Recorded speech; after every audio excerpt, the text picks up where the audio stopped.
Isa pala akong rich kid. By 2 years is body.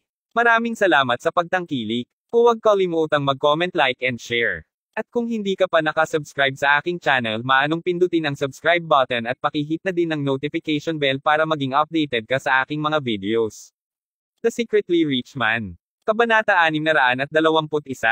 Halos 30 mga helikopter ang pumapalibot sa inabando ng bahay. Si Tommy ay pantay na nakatulala tulad ni Harry, at agad niyang tinakpan ang kanyang bibig ng kanyang dalawang kamay sa sandaling nakita niya ang mga helikopter. Mahal kong Panginoon. Kahit na si Tommy ay lumaki sa lungsod, kahit na hindi niya personal na nasaksihan ang napakagandang tanawin na tulad nito. Ikaw, bumalik ka sa iyong salita. Sigaw ni Harry, takot na takot. Damn it. Ang kanyang plano upang makatakas matapos matanggap ang pera ay nasa malayo. Tulad ng sinabi niya na, maraming mga tanod ang gumagamit na ng mga ladder ng lubid upang bumaba sa mga helikopter. Hindi sa anumang oras, si Harry ay ganap na napapaligiran. Ikaw talaga, Harry. At narito naisip ko na hindi ka maglalakas loob na bumalik pagkatapos ng pagkawala ng mahabang panahon. Kailangan kong sabihin, hindi ko aasahan na pupunta ka sa mababang ito. Inayos mo pa si J. Crawford. Hindi ka ba kinilabutan sa lahat na malalaman ni Miss Crawford tungkol dito? Tanong ni Zack na may nginis habang naglalakad palapit kay Harry. Sumunod sa likuran nila Drake at Tyson. Halata namang magkakakilala sina Zack at Harry. Alam mismo ni Harry na mayroong zero na pagkakataon na makatakas siya sa sitwasyon sa sandaling nakikita niya sina Drake, Tyson, at Zack na magkasama. Alam niyang huli na para sa kanya upang subukang ipaliwanag ang kanyang sarili. Kung ipinagbigay alam ni Zack kay Jessica tungkol sa bagay na ito, tiyak na hindi niya ito papayagang ganoon kadali. Sa katunayan, si Harry ay hindi nagkaproblema sa pag-iisip ng isang senaryo kung saan siya ay namatay na may maraming nawawalang mga bahagi ng katawan. Sa kanya, naramdaman niya na ang tanging posibleng paraan upang maiwasan ang kalalabasan na iyon ay upang payagan ang kanyang sarili na mahuli ng walang anumang paglaban. Hey! Ginagawa ko lang ang lahat ng ito upang makaligtas matapos akong palayasin ng panganay na binibini. Anuman habang bahagi ako ng detalyadong plano upang maitaguyod si G. Crawford, sinisiguro ko sa iyo, G. Lyle, na binigyan ko siya ng maraming awa. Para malaman mo, hindi lang ako inutusan ni G. Long na iset up siya, ngunit sinabi niya rin sa akin na kumatok sa kanya ng walang malay upang mapalala ko pa ang sitwasyon niya. Gayunpaman, pinabailing ko kaagad ang mungkahi na iyon. Tulad ng nakikita mong malinaw ngayon, gumawa din ako ng pagkusa upang ibigay kay G. Crawford ang katibayan na kinakailangan upang mapatunayan ang kanyang kawalang kasalanan. Nagmamadaling ipinaliwanag ni Harry, isang ngiti sa labi. Gayon din, G. Lyle, hindi ba tayo ay magkakapatid na nagtatrabaho para sa pinakamatandang dalaga?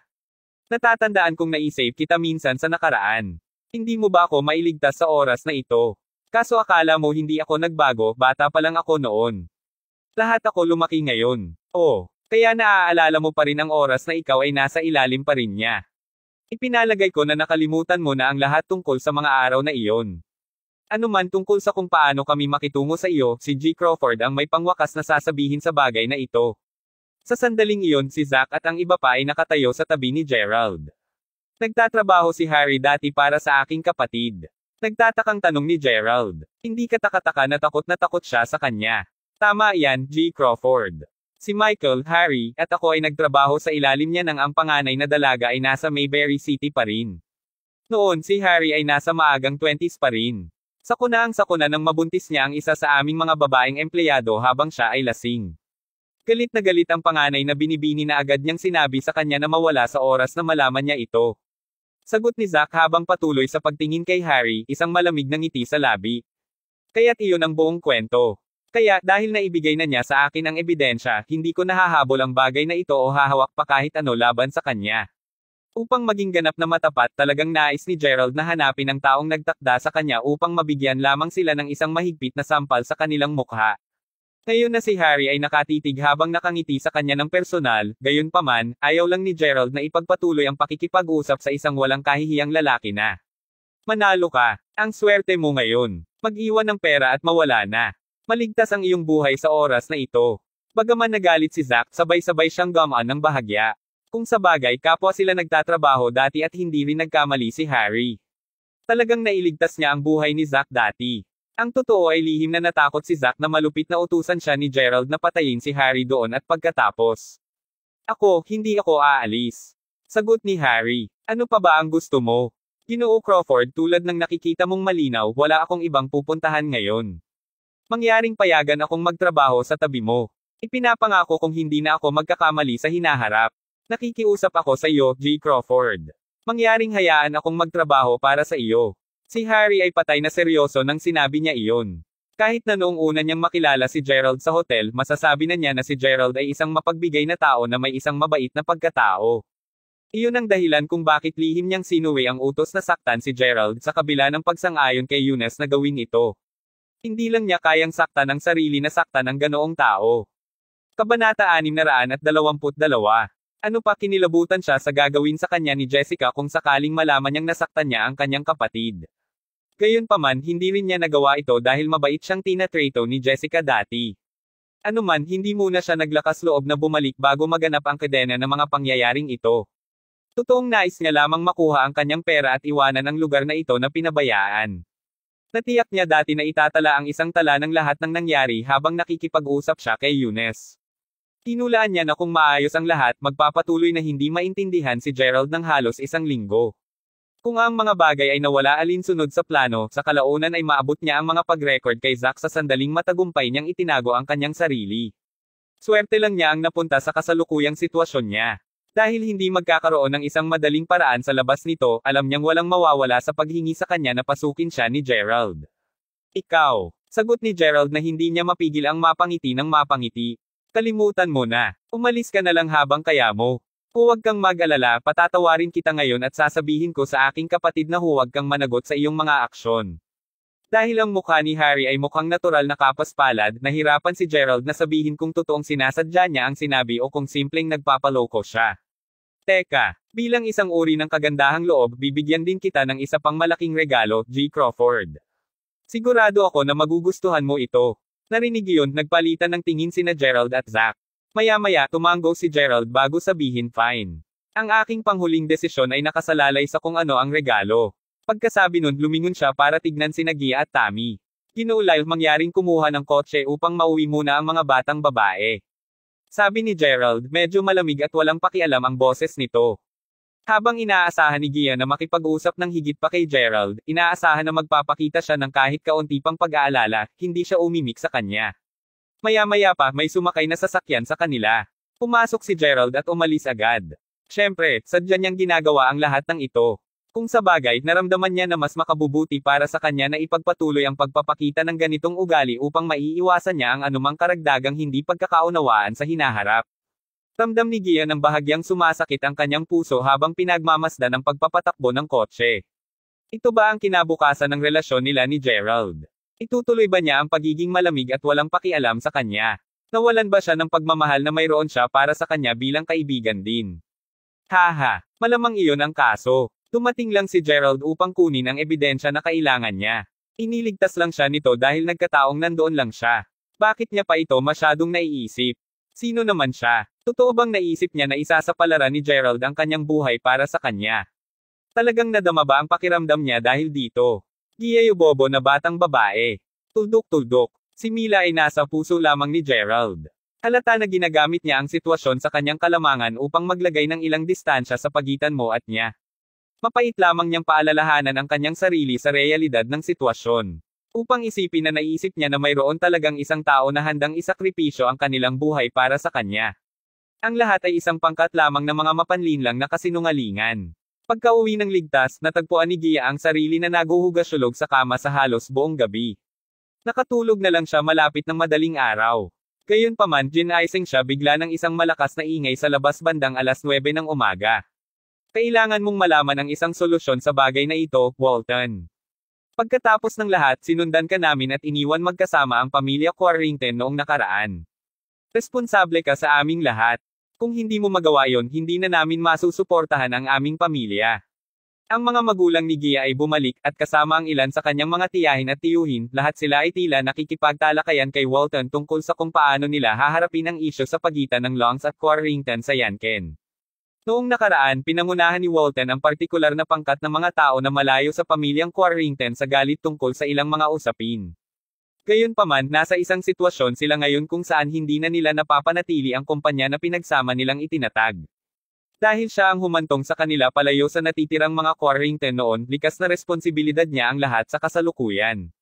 Tila walang mga resulta sa Gia at sa pangatlong batang master ng relasyon ng Long pamilya. Hindi lamang namin ito pinapayagan na magpatuloy. Ang pagdiriwang ng kaarawan ni Younes ay gaganapin sa Wayfair Mountain Entertainment ngayon at inimbitahan na niya si Gia na samahan siya doon. Malinaw na naghihintay pa rin siya para tanggapin ni Gia ang panukala sa kasal. Lahat ay tumatalakay sa parehong bagay. Sige, sapat na iyan. Lahat kayo ay may kamalayan na si Gia ay may nasagasaan kagabi. Habang ligtas itong nakalabas at kasalukuyang nagpapahinga sa kanyang silid, nakalulungkot sa akin na sabihin na si Jilong ay hindi man lang gumawa ng anumang bagay upang tulungan ang anak kong babae. Hindi ito magagalit. Si Walton at ang iba pa ay mabilis na umuwi kinaumagahan kaninang umaga nang malaman nila na si Gia ay nasangkot sa isang insidente ng pag-agaw. Bago pa man masimulang matalakay ng sino man ang pang-agaw, bumukas ang pinto. Pagkatapos ay humakbang si Gia sa silid na may mapait na ekspresyon sa mukha. Ma, tatay, hindi ka dapat mag-alala. Dadalo ako sa kanyang kaarawan sa kaarawan. Panipi, Kabanata 623. Gia, bakit hindi ka nagpapahinga sa iyong silid? Bakit ka lumabas? Tanong ni Walton, malinaw na namin magati ang kanyang boses. Nang makita siya, ang ilan sa kanyang mga miyembro ng pamilya ay umubo bago sinabi, alam mo, Gia talaga ay isang mabuting batang babae. Alam niya na hindi natin kayang mapahamak ang Long pamilya. Ano pa, hindi ba gumastos si Jilong ng milyon-milyong dolyar upang makatipid sa iyo nang inagaw ka? Siguradong mahal na mahal ka niya. Sa silid, si Walton lamang ang nakakaalam ng katotohanan ng sitwasyon. Dahil nag-aalala siya na may sakit, inilahad ni Gia ang mga pangyayaring naganap noong gabi sa kanya. Ang iba pa ay ganap na hindi napapansin ang katotohanan ng totoong nangyari. Narinig ang mga komento mula sa kanyang mga tiyuhin at tiyahin, tumawa lang si Gia habang nagpapahayag ng isang mapangiti na ngiti. Naintindihan niya kung ano ang sinusubukan nilang sabihin sa kanya. Sa kabila nito, hindi talaga nagalit si Gia sa kanila. May kamalayan siya na ang pressure mula sa Long at pangunahing pamilya ng Quarrington ay talagang sinasakal ang kanyang sarili, at ang kanyang kamag-anak. Ano pa, alam niya na ang kanyang mga tiyuhin at tiyahin ay kailangan pa rin upang suportahan ang kanilang sariling pamilya. Iyon ang dahilan kung bakit wala siyang hawak laban sa kanila. Bukod, wala na siyang pakialam pa sa kanyang sitwasyon. Ano pa ang magagawa niya? Parang wala nang pakialam sa kanya si Gerald. Kung sa bagay, nasa kanya na ang mahal niyang Mila. Habang naisip niya noong una na magkakaroon pa rin ng pagkakataong magkasama sila ni Gerald noong nakaraan, hindi na niya ito ginustong isipin pa. Ang paraang nakikita niya ito, ang tanging paraan na maaari siyang magamit sa sitwasyong ito ay ang isakripisyo ang kanyang sarili. Hindi bababa sa pagkatapos ay sa wakas ay makakatulong siya sa kanyang pamilya na makamit ang kapayapaan. Matapos huminga na malalim, ngumiti si Gia bago sinabi, Itay, nanay, maghahanda muna ako upang makadalaw tayo sa piging ng kaarawan ni Younes mamaya. Bumalik siya sa kanyang silid. Nang makita ang kanyang anak na babae na ganoon, hindi mapigilan ni Walton na makaramdam ng kaunting pagkalungkot. Samantala, kasama ni Harry si Gerald at sa kanyang kamay ay isang USB flash drive. Hehe, ito ang regalo ko sa iyo, G. Crawford. Sigurado akong magiging interesado ka rito, sabi ni Harry habang isinasara niya ang USB sa isang laptop at nagsimulang maglaro ng isang video. Matapos mapanood ang buong bagay, hindi mapigilan ni Gerald na mapangot siya bago tanungin, naitala mo ba ito kagabi? Hey, ginawa ko. Maaaring wala akong maraming kasanayan, ngunit kung ito ay patungkol sa kasuklam-suklam o palihim na mga kilos, walang sino mang maaaring ihambing sa akin. Sagot ni Harry habang tinatapik niya ang sariling dibdib ng 2 beses. Tama na. Hindi na kailangang magyabang tungkol doon. Sagot ni Zack habang ngumiti siya ng mapangiti. Alinmang paraan, mayroon na kaming sapat na katibayan sa kamay. Kasama ang kuha, sa wakas dapat kaming itakda upang talunin siya sa kanyang sariling laro. Sa katunayan, sabi ni Gerald habang nakangiti habang tumatango. Sa sandaling iyon, nagsimulang magring ang telepono ni Gerald. Ito ay isang tawag mula sa kanyang godbrother, Hyol. Ano ang nangyayari, Hyol? Kapatid, nabugbog kami. Si Aiden ay binugbog ng pinakamalala. Ano? Gaano katapang? Sinong gumawa nito? Galit na tanong ni Gerald. Sino pa kaya ito? Yun ang bastard Younes syempre. Nag-host siya ng isang malaking kainan sa kaarawan ngayon at halos lahat ng maimpluwensya at makapangyarihang individual sa Mayberry City ay naimbitahan. Ang tanging tao na partikular niyang ibinukod mula sa kaganapan ay ang mga taong nauugnay sa pamilyang Crawford. Dahil doon, dinala namin ni Aiden ang ilang mga kalalakihan upang magdulot ng ilang kaguluhan sa kanya, mabilis na ipinaliwanag ni Yol ang lahat ng nangyari kay Gerald. Mahalaga, ang parehong Yol at Aiden ay hindi nasiyahan mula ng Younes ay malinaw na na-target ang pamilya Crawford sa pamamagitan ng kaganapan. Ang Long pamilya ay malakas pagkatapos ng lahat, subalit pinili pa rin ni Eunice na mag-host ng kanyang piging sa Mayberry City. Ano pa, nai-host pa niya ito sa Wayfair Mountain Entertainment, ang lugar na pinatakbo noon ni Jessica. Malinaw sa araw na sadyang target ni Eunice si Gerald. Pa rin, si Aiden at Yul ay nagpunta doon na naghahanap ng gulo nang hindi man lang sinabi kay Gerald muna. Dahil ito ay na-host ng Eunice, inaasahan na maraming mga miyembro ng Long pamilya ay naroroon din. Malinaw na nagambag iyon sa malaking pagkawala na nauwi sa paghihirap. Sa ngayon pareho kayong dapat bumalik at hanapin muna ako. Sagot ni Gerald. Hindi niya hahayaang dumulas ito. Pagkatapos ng lahat, itinuring niya ang pareho sa kanila tulad ng kanyang sariling mga kapatid.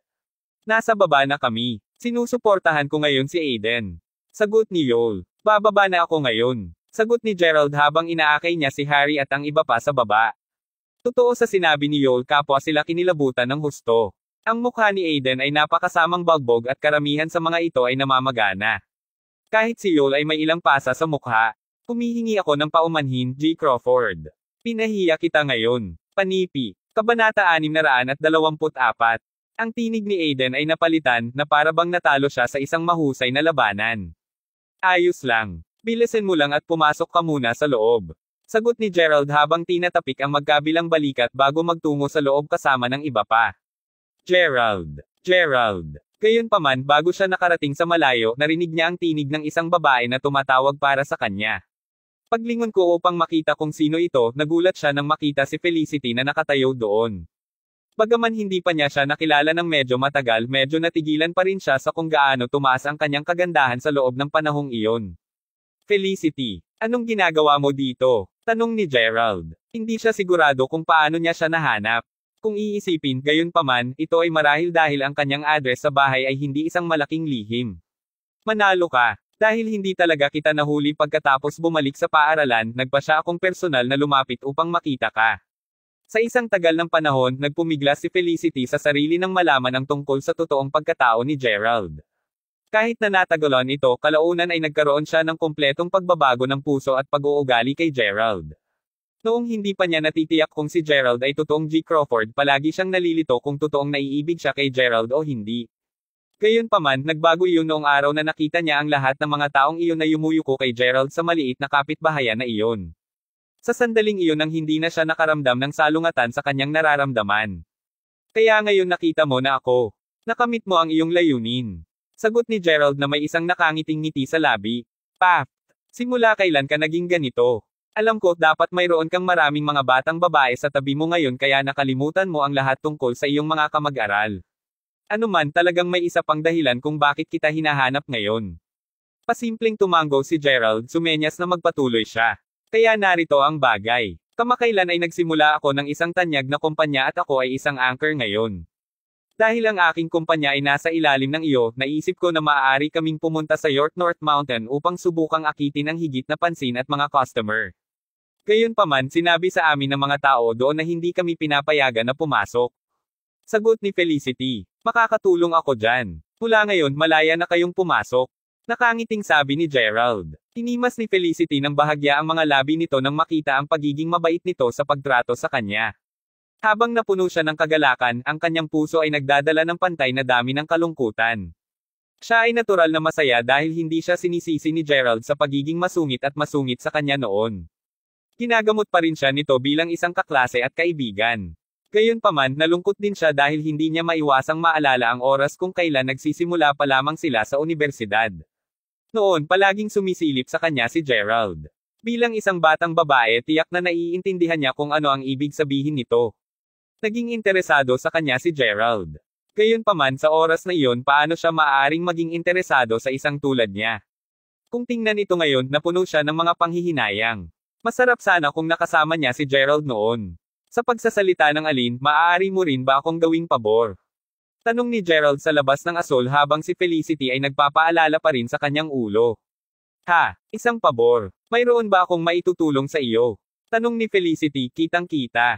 Oo, bakit hindi ka muna pumasok? Maaari pa nating pag-usapan ang bagay sa loob. Nakangiting sagot ni Gerald. Habang nangyayari ito, ang isang pulutong ay nabuo na sa Wayfair Mountain Entertainment, at ang pagdiriwang ay naging mas buhay sa pamamagitan ng 1 minuto.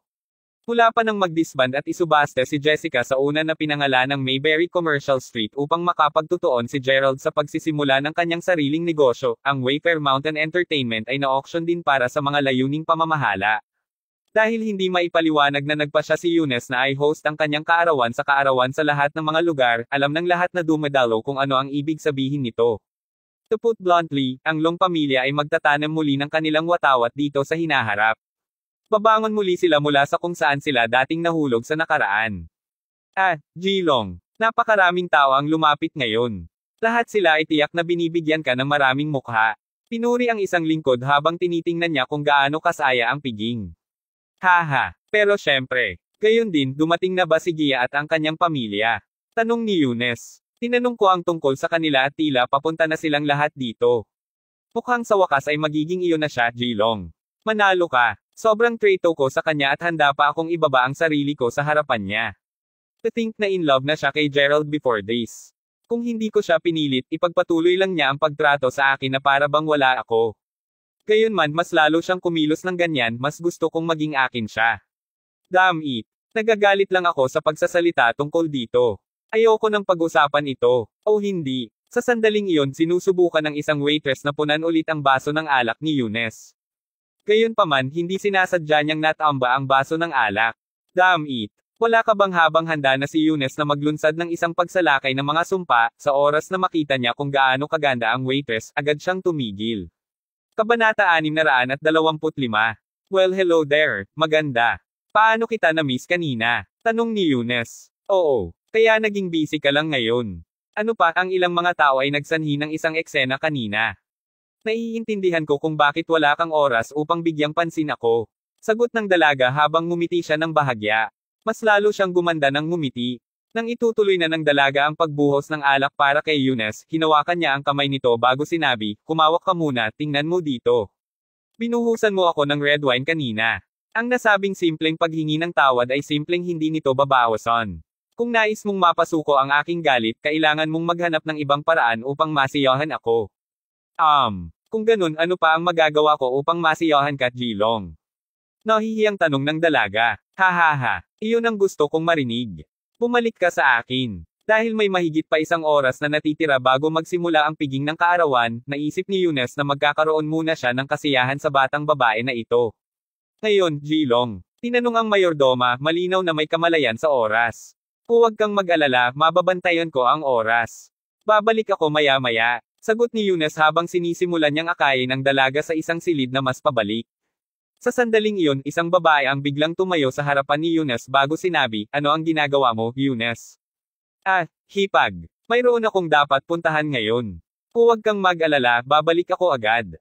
Haha. Ang babaeng pinag-uusapan ay walang iba kundi si Xavier. Sa likuran niya, nakatayo si Natasha, ang kanyang nakababatang kapatid na babae, kasama ang maraming mga kamag-aral ni Natasha. Sinasalamin ng mga mata ni Xavier ang kanyang pakiramdam ng paghamak. Tikas na alam niya ang gagawin ni Eunice sa batang babae. Ang masaklap pa, nakipagtalo siya kay Eunice kagabi. Ang sanhi nito ay dahil balak niyang yayain si Gerald sa kanyang kaarawan ngayon. Simple lang ang balak niya. Gusto lang niyang magpakitang gilas kay Gerald at upang magawa iyon kailangan muna niyang makasama. Ang lokasyon ay perpekto para sa kanyang plano pati na rin. Ito ang Wayfair Mountain Entertainment. Ang lugar kung saan pinagdusahan niya ang kanyang pinakamadilim at pinakamalalim na kalungkutan. Ito ang pinakamagandang lugar para bigyan niya ng sampal sa mukha si Gerald. Sa totoo lang, alam niyang hindi siya nasiyahan sa pagsampal lamang sa kanya minsan o dalawang beses. Gusto niyang tuluyang mapahiya siya. Upang siya ay mapanganga sa kanya kapag nasa rurok na siya upang magsisi siya sa lahat ng nagawa niya sa kanya. Kita mo si Gerald. Kaya paano kung iniwan mo ako? Humahantong ako sa isang napaka-maluwalhating buhay ngayon. Nagsisisi ka ba sa lahat ng kilos mo ngayon, Gerald? Ang paghihiganti lang ang nasa isip niya. Gayunpaman, may iba pang mga bagay na nasa isip ni Eunice. Ginawa niya rito ang kanyang kaarawan sa kaarawan dahil partikular na nais niyang i-target si Gerald. Ito ang kabuuan ng dahilan kung bakit natapos silang mag-away noong nakaraang gabi. Naturally, hindi na kaya ng Xavier si Eunice. Dahil doon pa-impulse siyang umalis kasama ang kanyang kapatid. Sa mga oras na iyon, hindi talaga siya mapakali sa kanya. G mahaba. Ano nga ba ang ginagawa namin dito sa silid ng panauhin? Wala ka bang maraming bisita na naghihintay na makilala ka sa labas? Tanong ng dalaga. Hihihi. Huwag mong sabihin sa akin na hindi mo alam kung bakit tayo naririto. Pumasok ka na, sabi ni Eunice habang nakangisi. Nang masabi iyon pinagsama siya sa silid ng panauhin. Anong sinusubukan mong gawin? Sigaw ng batang babae sa sobrang takot. May tao. Iligtas mo ako, mangyaring. Hey, nabook ko na ang buong venue ngayon. Sino ba talaga ang maglakas loob? Sa sandaling iyon biglang sinipa ang pinto. 5 lalaki saka sumugod kaagad. Ate, damn it. Gaano ka manggahas na hawakan siya? Lahat ba kayo ay nagtatala nito? Sigurado ka pagod na sa buhay ha? Masigaw na sigaw ng isa sa mga kalalakihan habang papalapit siya kay Eunice. Tulad ng sinabi niya na, ang iba pang mga kalalakihan ay abala sa paglabas ng kanilang mga cellphone upang i-record ang eksenang nangyayari sa harap nila. Kuya, nandito ka na. Takot na takot ako ngayon lang. Kabanata 626. Mabilis na tumakbo ang dalaga sa tagiliran ng kanyang kapatid. Si Eunice mismo ay natigilan matapos makita ang maraming mga bagay na nangyayari ng sabay-sabay. Nang sa wakas ay lumingon siya sa mukha ng galit na lalaki, laking gulat niya. Harry, bakit ka nandito? Paano mo ito nakuha? Tanong ni Eunice habang nagsisimulang mag-break ng malamig na pawis. Napakasarap ng pagkakataon. Kaya't ikaw ang may sala, Jilong. Kaya't naglakas loob kang insultoy ng aking mahal na kapatid, ha? Pupunta ako sa fucking patayin ka dito at ngayon. Ungol ni Harry habang sinipa niya ng diretso sa dibdib si Eunice. Natagpuan ni Eunice ang kanyang sarili na lumilipad sa kabilang dulo ng kama. Nang tuluyan na siyang makarating, agad niyang sineksik ang kanyang dibdib. Pakiramdam niya ay nagsisimulang magsuka ng dugo anumang segundo. Hawakan mo siya, utos kay Harry habang ang ilan sa kanyang mga tauhan ay kaagad na naipit ang mga braso at binti ni Eunice. Namumutla ang mukha ni Eunice sa takot. Nagsimula siyang sumigaw, mga gwardya. Mga gwardya, makapunta kayo rito ngayon. Napasigaw siya ng husto na maging ang boses niya ay nagsimulang tumunog. Sigaw ka. Sumigaw ng kasing lakas ng gusto mo. Hanggat nandito ka sa silid na ito, walang makakarinig sa iyo. Hindi mo lang pinapanta ang mga tauhan mo sa aking ulo, halos pinagsamantalahan mo rin ang aking kapatid. Hindi ka mapapatawad na piraso ng scum, Eunice Long. Sigaw ni Harry habang hinahampas ang pisngi ni Eunice. Mali ang to, Harry. Gayon din mula kailan ka nagkaroon ng kapatid na babae. Hindi ko talaga alam ang tungkol sa kanya. Sa sandaling iyon hindi na kayang panatilihin ni Eunice ang kanyang karaniwang nangingibabaw na personalidad. Bilang tugon binigyan ulit ni Harry si Eunice ng isang matigas na sampal din bago sinabing pagtatanong sa akin ngayon. Pagkatapos ng pagtrato ng ganito sa kapatid ko, talagang tapos ka na ngayon. Tulad ng sinabi ko, nagkamali ako, Harry. Harry, pakinggan mo ako, pareho kaming may patas na pagbabahagi ng mga sama ng loob at hinaing. Habang maaaring gusto mong maghiganti laban sa akin, alam ko na sa puso mo, ang hinahabol mo lang ay mas maraming pera, di ba? Maibibigay ko sa iyo ang lahat ng perang nais mo. Gayon din, aking kaarawan ngayon at ang mga matatanda ng Long pamilya ay naroroon din. Bakit hindi natin talakayin ang mga bagay sa sibil? Alam na alam ni Eunice na naset out na siya. Dumiretso siya sa kanilang bitag upang ma-frame nila siya. Kasalukuyan siyang napuno ng mga panghihinayang na hindi niya pinigilan ang kanyang pagnanasa kanina. Gayon din, Harry. Alam mo naman kung sino ako, di ba? Sigurado ako na alam mo na hindi ito makakabuti sa iyo upang mapahamak ako. Ano pa, ang Wayfair Mountain Entertainment ay mayroong mga security camera saan man. Hindi magtatagal bago mapagtanto ng aking kalalakihan kung ano ang nangyayari. Kapag sa wakas ay nakarating sila rito, ang mga bagay ay hindi magtatapos ng maayos para sa iyo. Kaya paano ito? Bakit hindi na lang kumuha ng pera at umalis ngayon? Pabilis na paliwanag ni Eunice. Salamat sa iyong pag-aalala, Jilong. Kailangan kong sabihin, nakakaaliw kung paano mo pa rin ako tinatakot na takutin ako ngayon. Una sa lahat, pumasok kami sa pintuan sa likuran. Pangalawa, sa tingin ko hindi mo alam kung sino ang nangangasiwa sa proseso ng pag-install ng lahat ng mga security camera sa gusali, sagot ni Harry bago malamig ng ignition. Hindi mo sinasadya. Tama iyan. Ako yun. Sigaw ni Harry nang makalapag pa siya ng isa pang sampal sa mukha ni Eunice. Ano ang gusto mo noon? Tanong ni Eunice habang goal. Nako, kailangan lang kita upang gumawa ng isang napakasimple. Kita mo, ininsulto mo ang aking kapatid ngayon at nahuli ka namin. Hindi ko kailangan ang iyong Diyos dampera. Kailangan kita lumuhod sa harap ko at tawaging master ng 3 beses sa isang hilera. Talagang hawakan, ang master ay magiging napakadali.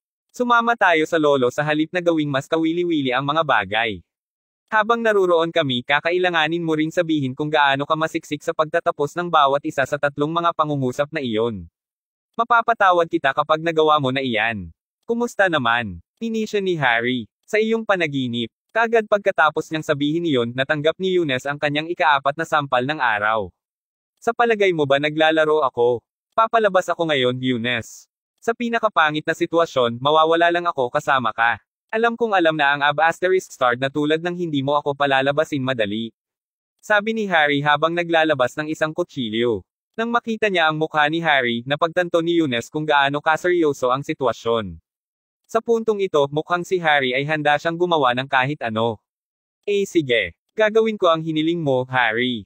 Gagawin ko. Sigaw ni Eunice habang nakaluhod siya sa takot. Lolo, ako ay isang mabagsik.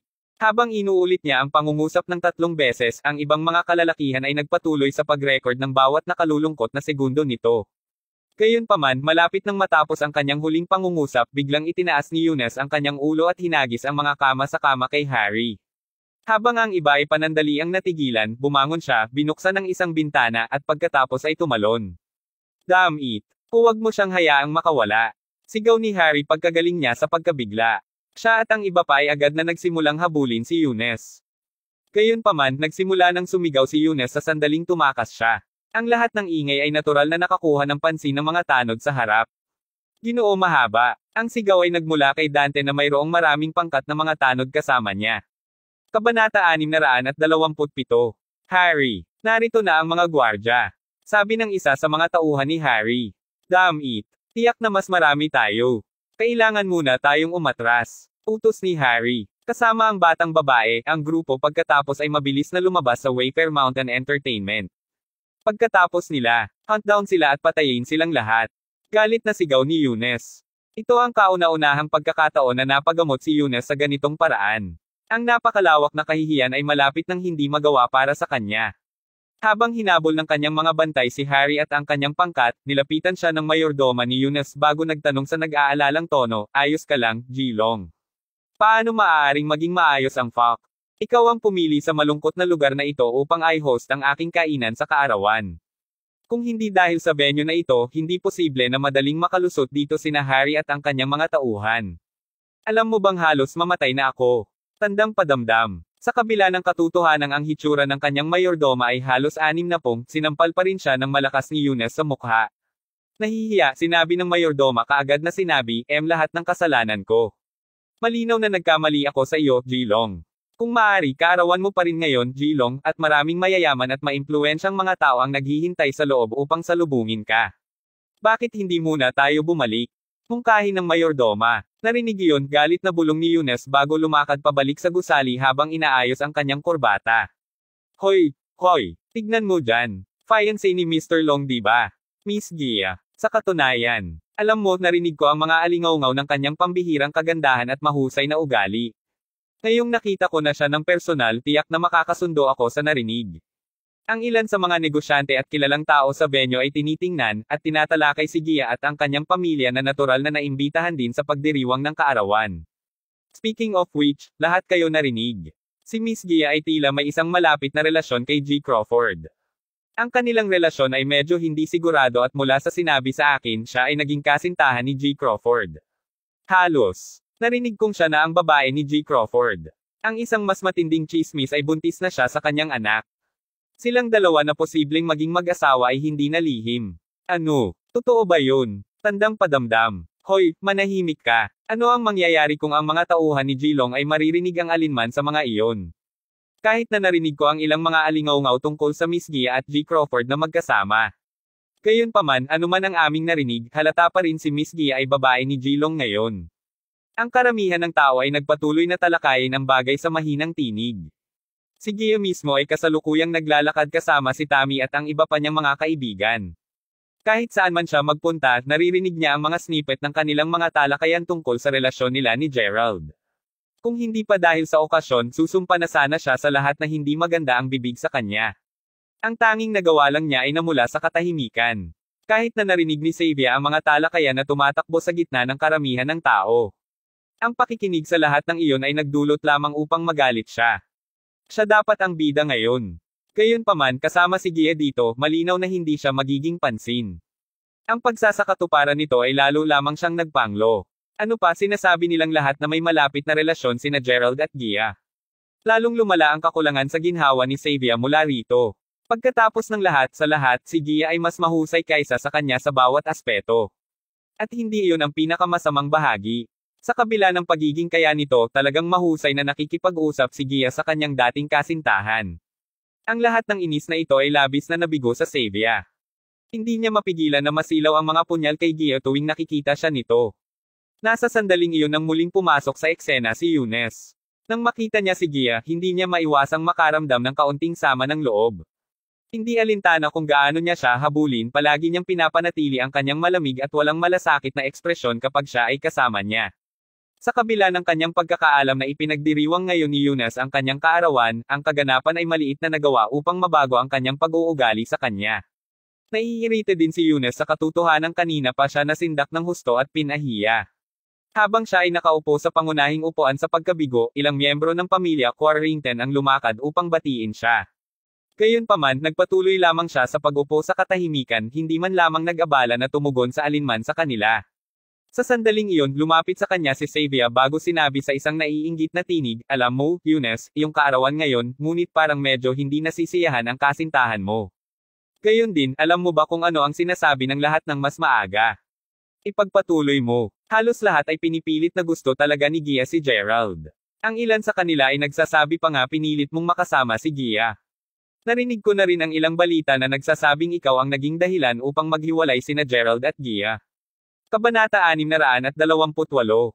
Ano ang biglang kalokohan? Sinong nagsabi nun? Pinapatay ko silang lahat. Galit na ungol ni Eunice habang hinahampas ang magkabila niyang kamay sa lamesa. Nabigla ang lahat at walang nang-ahas na magsabi ng isa pang salita. Ang kanyang reaksyon ay nagpapaalala sa lahat kung bakit una silang dumalo sa kanyang kainan sa kaarawan. Ang kanilang totoong layunin ay upang makapasok sa mahusay na mga libro ni Eunice pagkatapos ng lahat. Nang makita na tumigil ang lahat sa kanilang pagtsismisan, pagkatapos ay tumingin si Eunice kay Gia bago malamig na sinabi, "Halika ka rito at umupo sa tabi ko, Gia. Nais kong malaman ng mga taong ito na ikaw ang aking babae." "Ikaw ang babae ni Eunice Long," sabi ko. Nakasimangot si Gia nang marinig niyang sinabi niya iyon. Sa halip na sundin ang kanyang mga utos, simpleng humarap sa ibang paraan. Nang makita nila ang kanyang reaksyon, marami sa mga panauhin ang nagsimulang ngumiti sa tuwa. Malinaw na binigyan ni Gia si Eunice ng isang sampal sa mukha. Wala naman siyang respeto sa kanya. Si Eunice ay naging labis na hindi nasisiyahan ngayon. Hindi lamang lumaki ang kanyang inis matapos marinig ang naihatid sa kanya ni Xavier, binigyan lamang siya ni Gia ng malamig na balikat. Upang may taguyod ito, nararamdaman niya ngayon ang mas maraming pressure dahil lahat ay masidhing nakatingin sa kanya. Ang kanyang galit sa oras na iyon ay walang alam. "Sinabi ko sa iyo na pumunta ka dito. Hindi mo ba narinig hat sinabi ko?" Sigaw ni Eunice nang bumangon siya at lumakad kay Gia. Sa sandaling nasa harapan niya siya, hinawakan niya ito sa braso at marahas na sinimulang akbitan ulit papunta sa kinauupuan niya. "Anong ginagawa mo? Ano ang kilos mo sa ganitong paraan?" Sigaw ni Tammy habang siya at ang iba pang mga batang babae ay galit na nakatingin kay Eunice.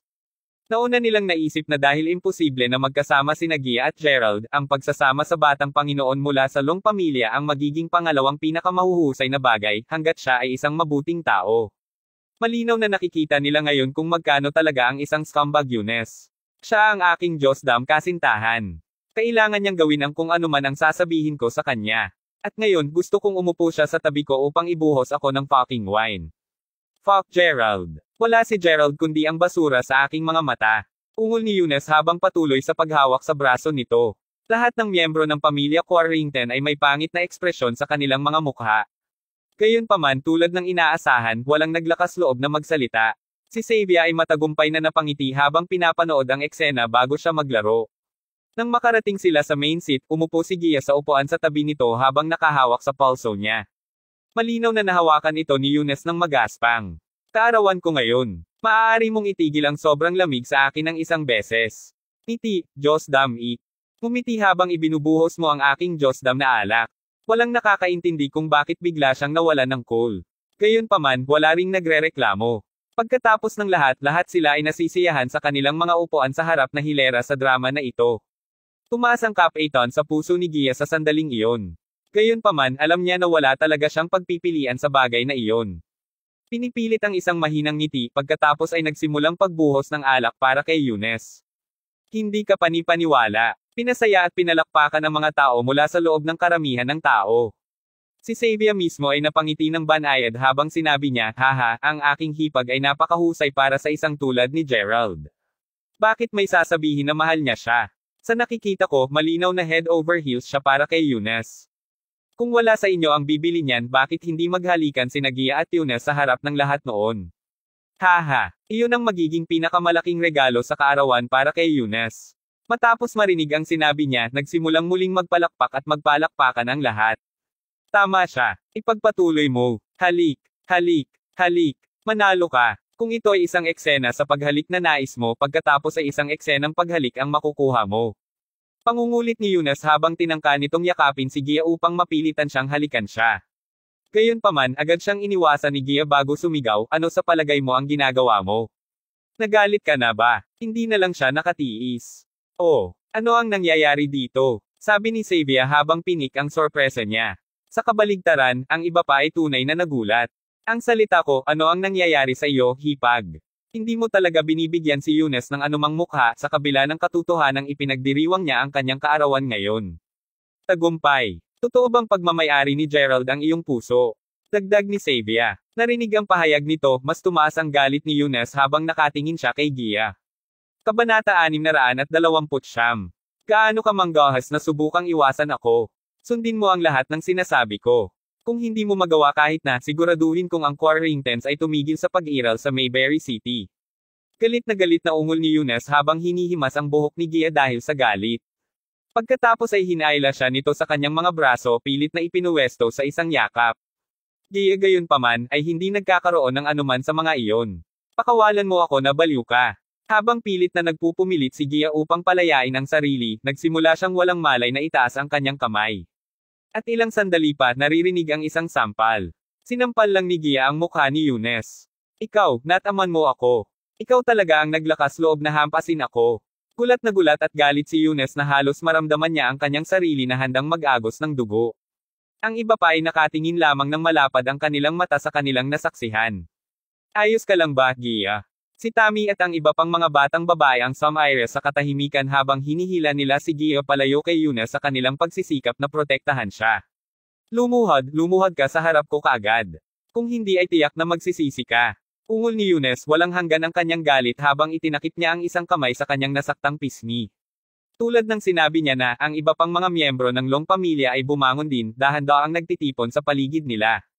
Kung sa bagay, sinampal lang ni Gia si Eunice sa publiko. Ito ay katumbas ng kanyang pagsampal sa mga mukha ng lahat ng iba pang mga Longs pati na rin. Ako ay labis na humihingi ng paumanhin, G-Long. Si Gia ay bastos at walang galang sa iyo. Humihingi ako ng paumanhin, G-Long. Sabi ni Walton habang agad siyang sumugod upang humingi ng paumanhin kay Eunice. Napangisi siya ng kanyang mga ngipin habang nakakakuyong din ang parehong kamao sa sinabi niya na. Pagkatapos ng lahat, walang ama ang makatiis na makita ang kanilang anak na babae na tretuhin ng ganito. Tulad ng para sa iba pang mga miyembro ng pamilya Quarrington, lahat sa kanila ay takot na ang mga bagay ay magpapatuloy na lumala. Sa sandaling iyon, ang pangatlong tiyuhin ni Gia ay nagsimulang maglakad papunta kay Eunice na may isang ngiti sa labi, malinaw na sinusubukang i-de-escalate ang sitwasyon.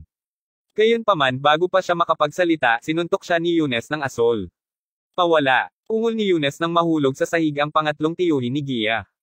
Pangatlo tiyuhin. Sigaw ni Gia. Ang iba pang mga Quarrington ngayon ay hindi takot na takot. Paglingon kay Gia, Eunice pagkatapos ay nagsimulang dahan-dahang lumakad papunta sa kanya. Bigla na lang naramdaman niyang may tumama sa noo niya. Fuck! Sigaw ni Eunice habang nakalagay ang isang palad sa noo. Sa pagtingin sa sahig, napagtanto niya na binaril siya ng isang plastic na pellet. Sinong fuck ang gumawa niyan? Sinumpa ng malakas si Eunice. Bilang tugon, isa pang plastic na pellet ang kinunan. Tumama din ang noo nito sa noo ni Eunice. Ngayon alam kung aling direksyon ang kinunan ng mga pellet, tumingin si Eunice patungo sa pangunahing pasukan ng venue.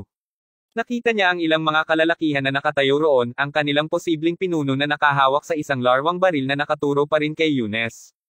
Kailan sila pumasok? Haha, bullseyes para sa parehong shot.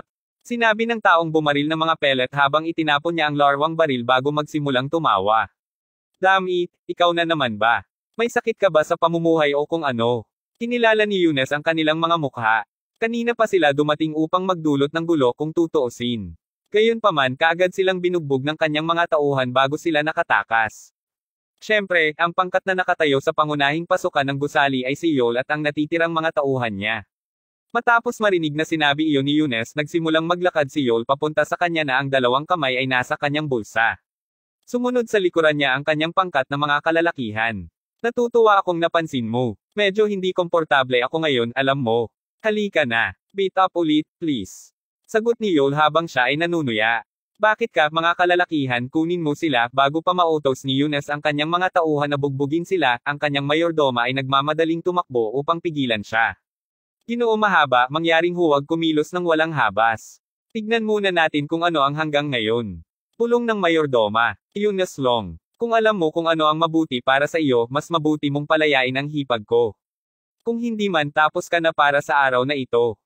Sigaw ni Yol habang nakaturo kay Gia. Ano? Gulat ang lahat ng naroon. O mahal, Jilong ay talagang nakuha ang kanyang sarili sa isang napakamagulo sitwasyon sa oras na ito. Sumasang-ayon ako. Talagang pinapahiya ng Long pamilya ang kanilang mga sarili sa oras na ito. Tulad ng dati, ang karamihan ay nagsimula ng talakayin ang kasalukuyang sitwasyon sa kanilang sarili. Tungkol naman kay Aiden, na dati ay nasugatan, isinuot niya ang balikat kay Yol bago siya tingnan. Ito ang kanyang paraan ng pagpapaalala kay Yol na bigyang pansin ang sinabi niya kahit na nandito sila upang maging sanhi ng isang eksena ngayon.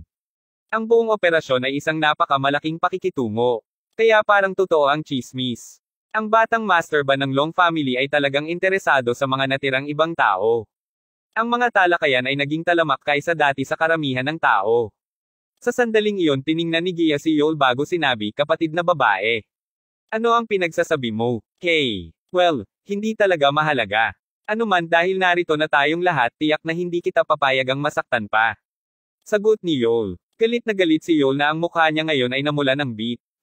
Nakikita ko. Hindi nakakagulat na si Yol at ang kanyang mga tauhan ay dumating upang magdulot ng isang eksena ng mas maaga.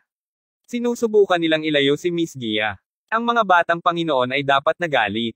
Kung tutuusin, si Yol ang ninong ni G. Crawford. Sa katunayan. Gayunpaman, bago nila ipagpatuloy ang pagtalakay pa, isang babae ang biglang nagsabing, Gaano kakatapang na pumunta sa lahat ng paraan dito upang lumikha lamang ng isang ruckus. Pero bakit wala si Gerald dito? Bakit niya pinapadala lang ang mga tauhan niya?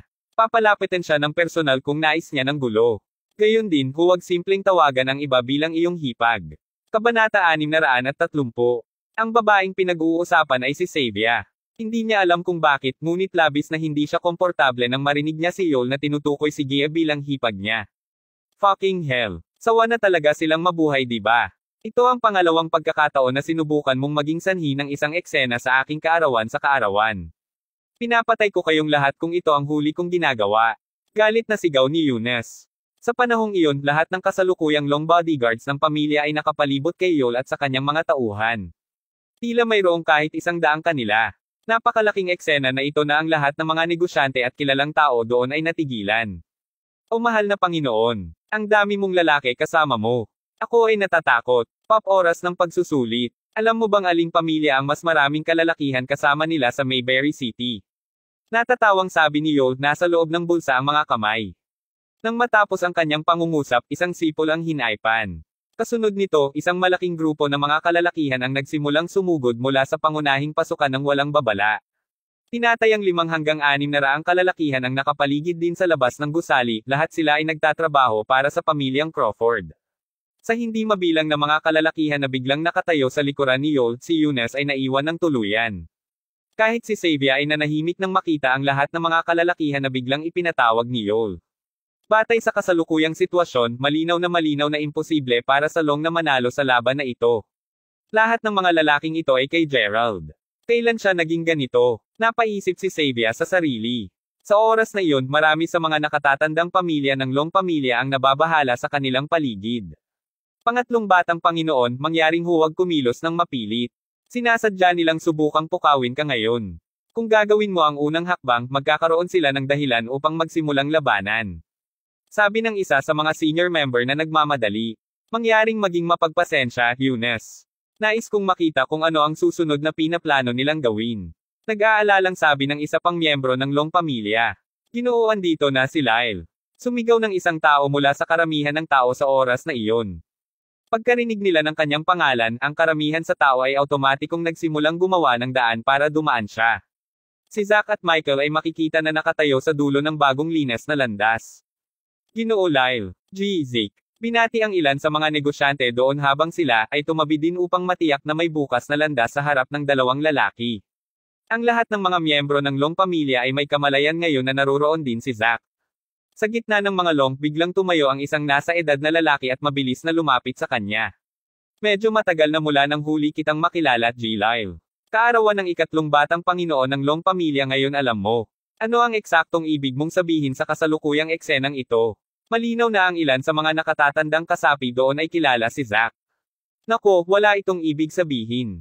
At oo, may kamalayan ako na ipinagdiriwang ngayon ni Eunice ang kanyang kaarawan ngayon kaya't sumama lamang ako upang magsaya. Maligayang kaarawan, Eunice. Nakangiting sagot ni Zack. Kung gayon paano mo ipaliwanag ang lahat ng mga bantay dito? Tanong ulit ng kaparehong lalaki. Oh, sila. Sa gayon, lahat sila ay nagtatrabaho sa Mayberry Commercial Street. Pareho silang nasa sabik na marinig na ang pangatlong batang Panginoon ng Long pamilya ay nagdiriwang ng kanyang kaarawan sa Wayfair Mountain Entertainment. Kung sa bagay, ito ang dating bahay namin. Iyon lang ang dahilan kung bakit lahat tayo naririto ngayon. Hindi mo ba naiisip na medyo naging sensitibo ka, Jilong? Ano man dahil narito na tayo upang ipagdiwang ang kanyang kaarawan, sa palagay mo hindi mo dapat na aanyayahan tayong lahat na uminom kahit papaano. Sagot ni Zack. Halos hindi mapigilan ni Eunice ang kanyang galit nang marinig niya ito. Gayunpaman, hindi siya tanga. Alam na niya upang hindi kumilos laban kay Zack. Napaikot lang ang ulo niya sa tagiliran sa galit. Pero syempre, ang Long pamilya ay palaging mapagpatuloy sa aming mga panauhin. Mangyaring sumama ka sa akin, G. Lyle. Nagmamadaling sinabi ng matandang pamilya ng Long. Hindi masyadong nagtagal, Zack, Yul, at ilang iba pa ay naupo sa isang mesa sa tabi ni Eunice. Si Eunice ay labis na nalulumbay sa sandaling iyon. Kakatapos na lang niyang humigop ng pulang alak, isang malakas na tunog ng tunog ang narinig. May kung anong tumama sa pisngi ni Eunice. Nang siya ay tumangala, nakita niya si Yul at Aiden na nakatutok sa kanya ng mga mani. Damn it! Ungol ni Eunice habang nakatingin sa kanilang dalawa na may masamang ekspresyon sa mukha. Ang tanging nagawa niya lang ay mahigpit na kumuyot ang kanyang mga kamao habang humihinga ng malalim, inaasahan na papayagan nitong kontrolin ang kanyang pagkagalit. Gayunpaman, ilang sandali pa, isang piraso ng piniritong baboy ang direktang tumama kay Eunice sa kanyang noo. Mga fuckers! Sigaw ni Eunice nang tumayo kaagad siya sa galit.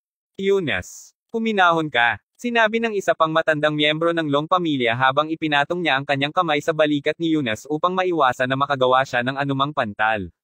Kabanata 631. Habang ang iba pang mga Longs ay galit na galit din sa mga provocations ni Yul, mas alam nila na huwag sabihin ang anuman sa kanilang kasalukuyang sitwasyon. Hindi na kailangan iyon, G. Lyle. Mangyaring pigilan ang iyong mga tao. Sinabi ng isa sa mga nakatatandang pamilya ng Long pamilya. Ngumiti si Zack bago idinagdag, Yul. Pigilan mo na ang pagiging bastos. Natahimik lang si Yul sabay sinabi sa kanya na gawin iyon. Samantala, nakatayo si Gerald sa kanto ng malaking golf course sa likod ng kanyang hotel. Parang may hinihintay siya. Papunta na ba ang mga helikopter? Tanong ni Gerald sa pamamagitan ng kanyang telepono. Darating din kami. Sabay na sagot ni na Drake at Tyson. Hindi talaga ginusto ni Gerald na kumuha ng helikopter ngayon, ngunit pinilit ni Zack na gawin niya ito. Kailangan niyang lumitaw na makapangyarihan upang mapigilan ang Longs. Sa makatuwid, kailangan niyang maging mataas na profile. Dahil haharapin pa rin niya ang Long pamilya, sumang-ayon lang si Gerald. Hindi na niya alintana ang tungkol sa pagpapanatili ng isang mababang profile. Habang hinihintay niya ang kanyang pagsakay, si Gerald ay tumingin sa paligid ng golf course. Maraming mga grupo ng mga tao ang nakakalat sa kurso, tinatangkilik ang kanilang mga individual na laro ng golf. Ang aming taos puso na humihingi ng paumanhin, mabuting mga Ginoo, ngunit kailangan nating malinis sa lalong madaling panahon ang golf course. Maaari mo bang umalis sa pansamantala? Totoong pinagsisisihan namin ang abala. Ito ang itinakda ng ilang empleyado na i-relay sa mga kasalukuyang naglalaro sa kurso. Ha, umalis na nagsimula lang kami. Tama iyan. Hindi mo maaasahan na magiging maayos lang kami sa ganyan. Kasama ko pa rin ang aking kliyente. Bigyan mo ako ng contact number ng manager mo. Gusto kong makausap ang manager mo. Oo. Napakalaki ng nabayaran namin upang makapasok sa club at wala kaming karapatang manatili. Siguradong hindi ako aalis. Galit na galit ang mga customer. Sa wakas nakapaglaro kami kay Miss Karen, alam mo. At ngayon pinapaalis mo kami. Paulit-ulit iyon. Sinabi ng isa sa mga batang babae sa halip ayaw. Chase, Sherry, ano sa palagay mo pareho? Hindi pa tayo tapos maglaro. Dahil ang iba ay hindi rin umalis, dapat tayong magpatuloy din. Sagot ni Chase. Ang partikular na pangkat na ito ay binubuo ng 4 na tao na may 3 babae at 1 lalaki. Ganun pa rin, napakagaling ng asawa mo, Miss Karen. Hindi ko sana pinangarap na makarating sa isang kamanghamanghang golf course kung hindi niya kami dinala dito. Sabi ng isa pang babae.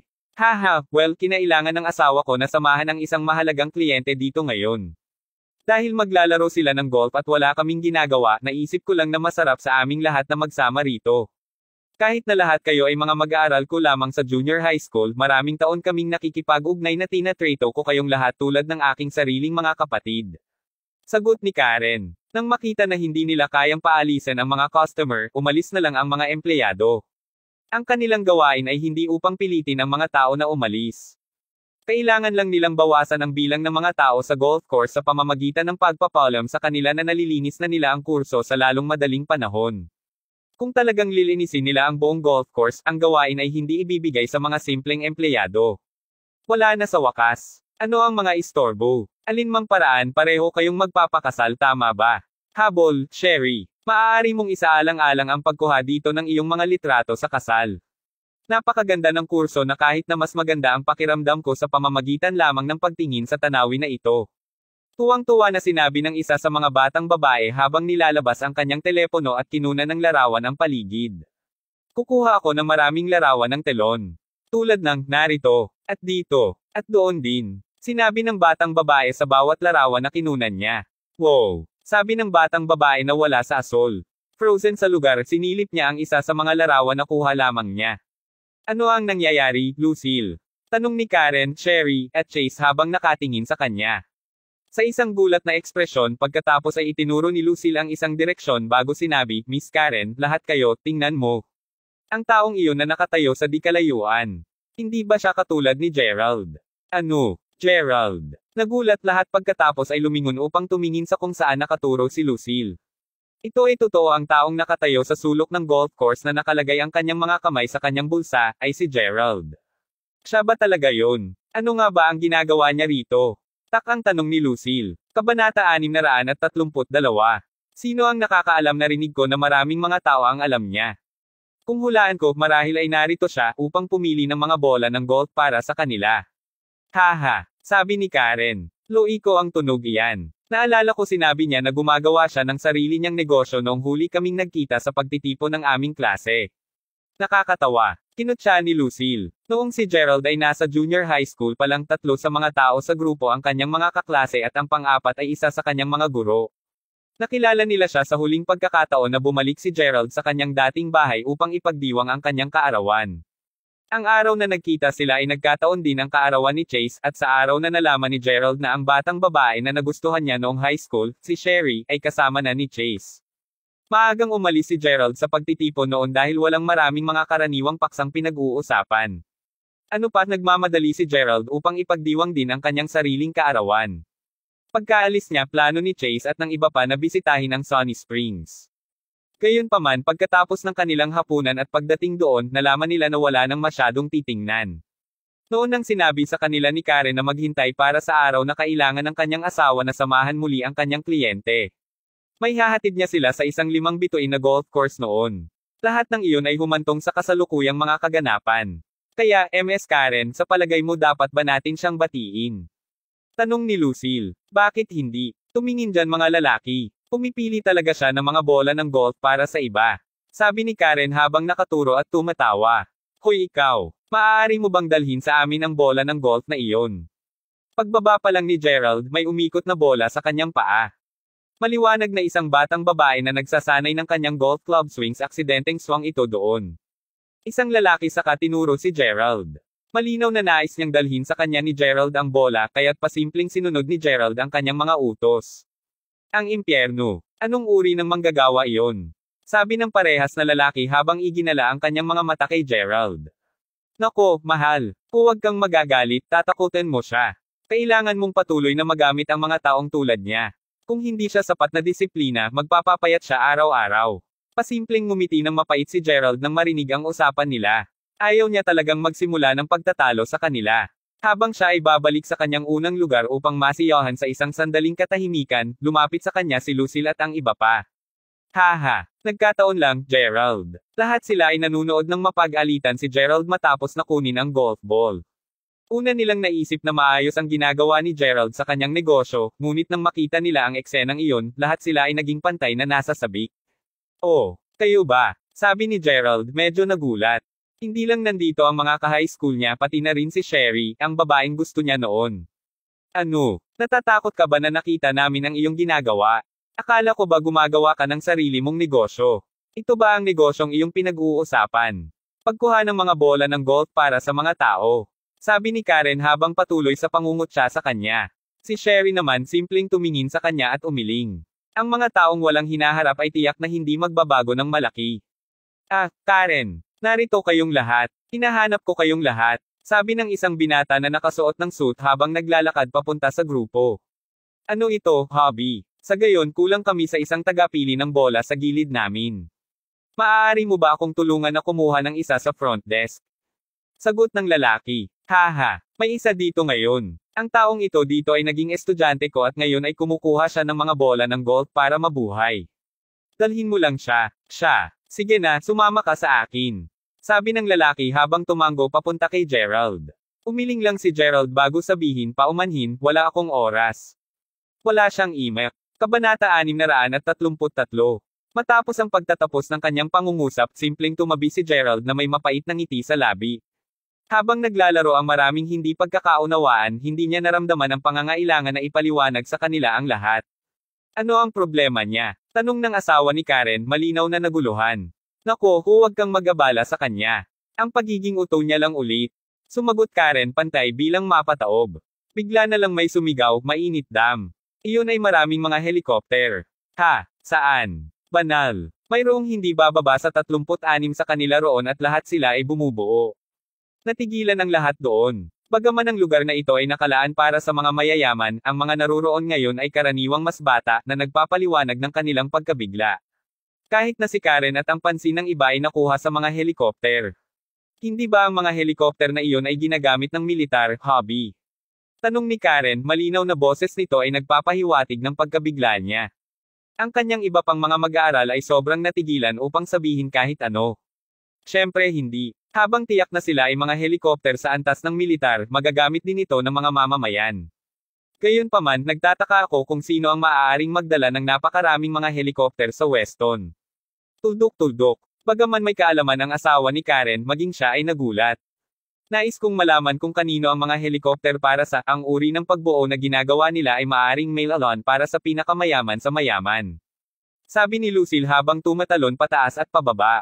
Kinuha pa niya ang kanyang telepono upang kunan ng larawan ng mga ito. Isang kapanapanabik na araw. Mahal, tingnan mo. Malapit na mapunta ang mga helikopter sa golf course. Sabi ng ginang na maling pagkakamali sa swing niya kanina. Hindi nakakagulat na sinabi sa amin ng mga manggagawa na umalis muna.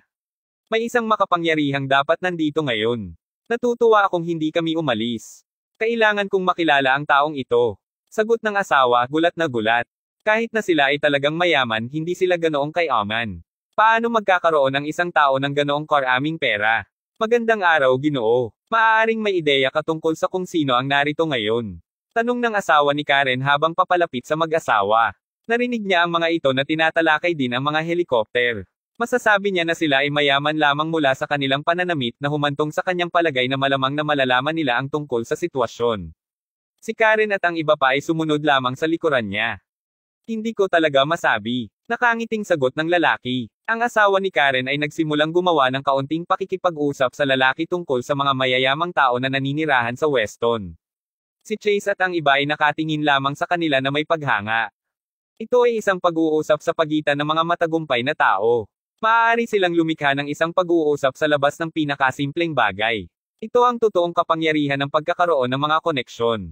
Kung sa bagay, si Chase ay hindi makakapunta sa isang mataas na klase na lugar kung hindi siya malapit kay Ms. Karen. Kahit si Lucille ay ipinagmamalaki na nandyan. Sa paglaon, ang mga helikopter ay nagawang bumuo at lahat sila ay nakarating sa golf course. Ang bawat isa sa golf course ay napuno ng kaguluhan. Kahit na ang mga nanatili sa loob ng hotel ay lumabas upang manood. Tingnan mo dyan. Ang ilang mga tao ay lalabas mula sa isang helikopter. Si Drake at Tyson iyon. Pareho sa kanila ay humahantong sa isang hilera ng mga tanod mula sa isa sa mga helikopter. O aking Diyos! Sobrang astig at gwapo nilang lahat. Sigaw ni Lucille na tuwang-tuwa. Kahit na si Sherry ay napalabo sa paningin ng mga tanod.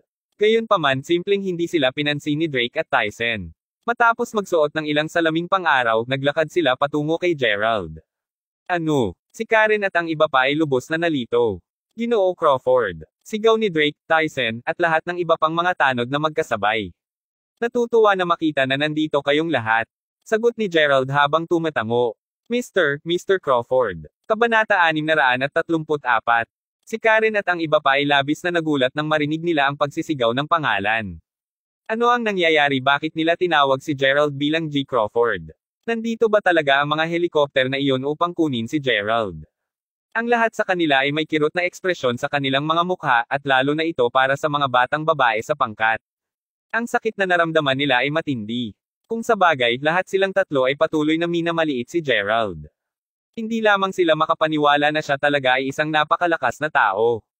Imposible. Paano posible ang anuman? Sabi ni Lucille. Hindi man lang nag-abala si Gerald sa pagtingin sa kanila. Handa na siyang umalis. Gerald. Sigaw ni Lucille, desperado sa boses.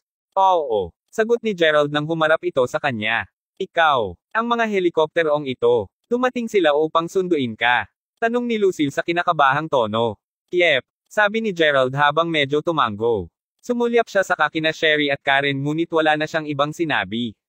Isinasok ang kanyang mga kamay sa kanyang mga bulsa, sa wakas ay lumakad siya patungo sa helikopter, sinalubong ng isang hilera ng mga tanod. Tungkol naman sa batang mag-asawa mula kanina, pareho silang parehas na gulat at takot. Nag-order sila ng isang malaking boss na kunin ang kanilang golf ball para sa kanila. Gayunpaman, si Gerald ay tamad na tamad upang hindi na mag-abala sa kanilang mga reaksyon. Hindi na siya gulo ng dati tulad ng dating sa kanya na ipinapakita ang kanyang kayamanan. Habang nagpatuloy na tumitig sina Sherry at Karen sa pagkalito, hindi nagtagal ay tumakas muli ang mga helikopter.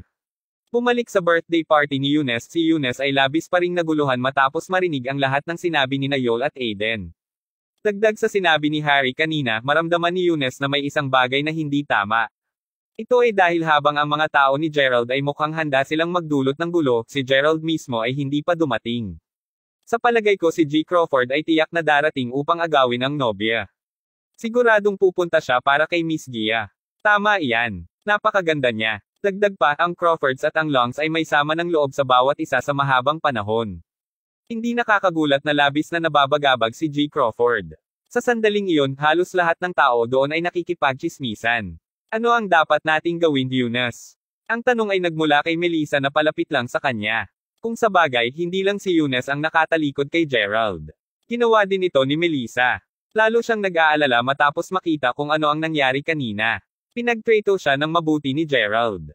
Nagpunta pa siya sa kaganapan na inayos niya upang may save lamang ang kanyang mukha. Habang nagdamdam siya ng pagkonsensya dito, pinili pa rin niyang tulungan si Eunice sa huli dahil walang background si Gerald tulad ng Long family. Ang sitwasyon doon ay sobrang awkward ngayon. Walang nang ahas na magsalita hanggang sa magsalita ang isa sa mga nakatatanda ng Long pamilya na si Jerry Len. Lahat po. Ngayon ay kaarawan ng batang Master Long. Napakagandang tanawin, nakikita tayong lahat dito ngayon.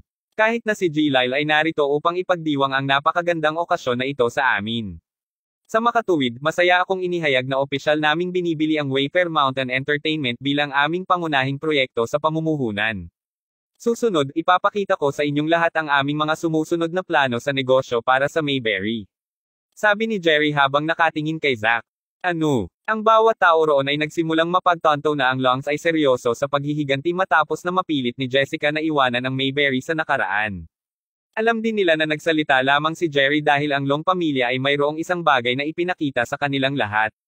Ngunit ano ito? Nang makitang mausisa ang lahat, pumalakpak kaagad si Jerry. Ilang sandali lamang, maririnig ang pag-drone ng mga helikopter na nagmula sa mga bundok. Hindi nagtagal bago makita ng karamihan ng tao ang 6 na mga helikopter na dumadaan sa itaas ng Wayfair Mountain Entertainment. Ang isang rolyo ng pulang satin na nakasabit sa ilalim ng bawat helikopter at ang bawat rolyo ay nagtataglay ng isang individual na salita. Kapag naayos ng maayos, bubuo sila ng pangalan ng proyekto ng Long Pamilya. Ginawa rin ito ng mga rolyo ng satin na parang anim na pulang dragon ang lumilipad sa langit. Banal. Iyon ang pangkat ng helikopter ni Master Long, ang Flying Dragon Fleet. Bihira siyang gumagamit ng alinman sa mga ito at inilalabas lamang ang anim sa malalaking okasyon. Malaki ang halaga ng bawat helikopter. Ang Long Pamilya ay may tulad dakilang kapangyarihan. Kabanata 635. Wow! Habang natatakot si Melissa noong una, laking gulat niya sa kanyang takot nang makita niya ang mga helikopter na lumilipad sa langit. Sa pagtingin sa mga ekspresyon ng lahat, ang Long Pamilya ay tila sa wakas ay pinamamahalaang upang isave ang kanilang sarili ng ilang mga mukha. Ngumiti ito ng masaya kay Jerry. Gayunpaman, labis na ikinalulungkot ng lahat bago maipakita ng maayos ng mga helikopter ang mga salita sa mga pulang satin roll, lahat ay agad na lumapag sa halip. Ha! Anong nangyayari? Tanong ng isang tao, gulat na gulat. Ang impyerno. Mabilis. Tingnan mo kung ano ang mali. Sigaw ng ibang tao mula sa gilid. Nasa oras na iyon nang makita ang isang nakakagulat na paningin mula sa malayo. Ang isang maliit na piraso ng itim na tila na buo sa kalangitan, at ito ay dahan-daang lumalaki habang ito ay mabilis na lumapit sa Wayfair Mountain Entertainment. Ang tuldok na pinag-uusapan ay ang 36 na helikopter ni Gerald. Habang wala sa mga helikopter ang tumingin bilang kamangha-mangha ng mga nagmamay-ari ng Long Pamilya, sa huli, 36 na mga helikopter ang higit na mas malaki kaysa sa 6 lamang. Ano? Ano ang nangyayari sa mundo? Kaninong mga helikopter ang mga iyon? Ang bawat isa ay napuno ng kuryosidad sa pagtayo nila. Hindi nakakagulat na ang 6 na mga helikopter ay nakalapag kaagad. Sa paglingon ni Jerry kay Eunice, lubos na nalilito, nakikita niya na ang sariling mukha ni Eunice ay pumuti na tulad ng isang sheet.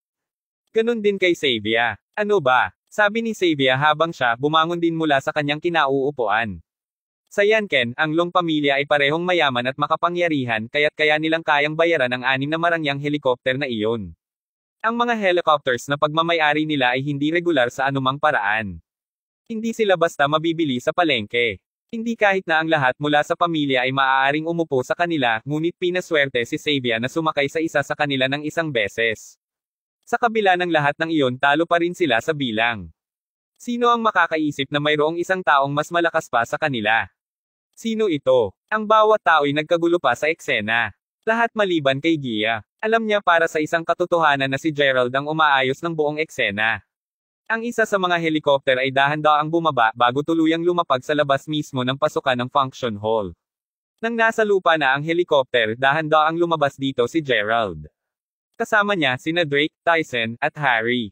Ginoo Crawford. Oh my God, siya talaga.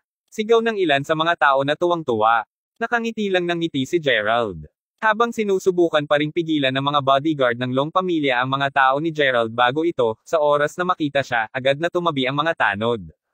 Ginoo Crawford. G. Crawford. Sa kabilang banda, ilan sa mga mayayamang negosyante doon ay sinisigaw na ang kanyang pangalan.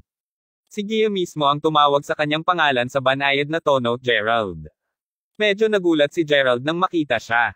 Dahil nandyan lang siya upang lumikha ng gulo para kay Eunice, hindi niya talaga inaasahan na makita doon si Gia. Manam, sabi ni Gerald habang tumango ito ng bahagya bago lumakad papunta sa kanya. Natahimik ang buong hall. Ngayon ang araw na ipinakita ng Crawfords ang kanilang totoong kapangyarihan at sila talaga, napakalakas. Payagan akong sabihin ng ilang mga salita, Eunice.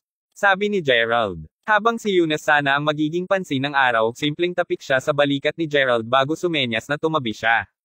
Galit lang ang titig ni Eunice sa kanya. Hindi pa siya ginagamot ng ganito dati. Ang ugat na kinailangan ni Gerald na sabihin sa kanya na tumabi. Malinaw na pinapahiya siya ni Gerald. Gayunpaman, simpleng hinawakan ni Jerry sa braso si Eunice at hinayla ito. Ito ay maliwanag, hindi bababasa ngayon, na ang Long ay hindi magagawang manalo ng laban kay Gerald at sa kanyang mga tao. Pagkatapos ay lumingon si Gerald kay Melissa na ang mukha ay pinatuyo ng lahat ng kulay. Ngumiti siya sa kanya bago sinabi, lahat. Kaarawan ni Eunice ngayon at ang ibig kong sabihin ay walang pinsala. Dumating lang ako upang magbigay sa kanya ng ilang regalo. Naturally, ang mga regalo ay para din sa pamilyang Owens na nagkaroon ng isang malaking hindi pagkakaunawaan sa akin. Ha! Present. Ang bawat isa ay labis na nagtataka. Ang mga Owens mismo kasama si Rosalie ay nakaupo mismo sa tabi niya. Kabanata 636. Habang ang Owens ay walang sinabi kahit ano mula sa simula pa lamang, si Rosalie ay nakatingin kay Gerald na may mga mata na puno ng poot mula sa sandaling siya ay lumitaw. Kung nais ng Crawfords na magdulot ng gulo ngayon, hindi talaga magagawa ang mga Owens tungkol dito. Naniniwala ako na ang ilan sa inyo ay maaaring narinig na tungkol sa hindi pagkakaunawaan sa pagitan ko at ng mga Owens, at sigurado akong nais ng lahat na malaman kung ano ang eksaktong nangyari. Mga kababaihan at Ginoo, iniharap ko sa iyo ang katotohanan. Natatawang sabi ni Gerald. Sa sandaling sinabi niya iyon, kinuha iyon ng mga tauhan ni Gerald bilang kanilang pahiwatig upang magsimulang maglaro ng isang video. Inaasahan ito sa malaking screen na matatagpuan sa harap ng venue. Sa video, makikita ang isang kotse na nakapark sa isang tulay. Gabi na at pareho sina Eunice Long at Melissa Wayham na naroroon. Makalipas ang ilang sandali, isang kotse ang nag-drive patungo sa kanila at palabas ng director ng Mayberry News. Lisa, iiwan ko sa iyo ang bagay tungkol kay Rosalie. Ang iyong trabaho ay ang pagsamasamahin siya at si Gerald sa isang silid. Tulad ng sa iyo, G. Leach, ang iyong trabaho ay ilantad sila kapag magkasama sila. Hindi mo na kailangang mag-alala tungkol sa iba pa, ako na ang bahala rito. Ginagarantiyahan ko na walang paraan na malilinaw ni Gerald ang kanyang pangalan dito.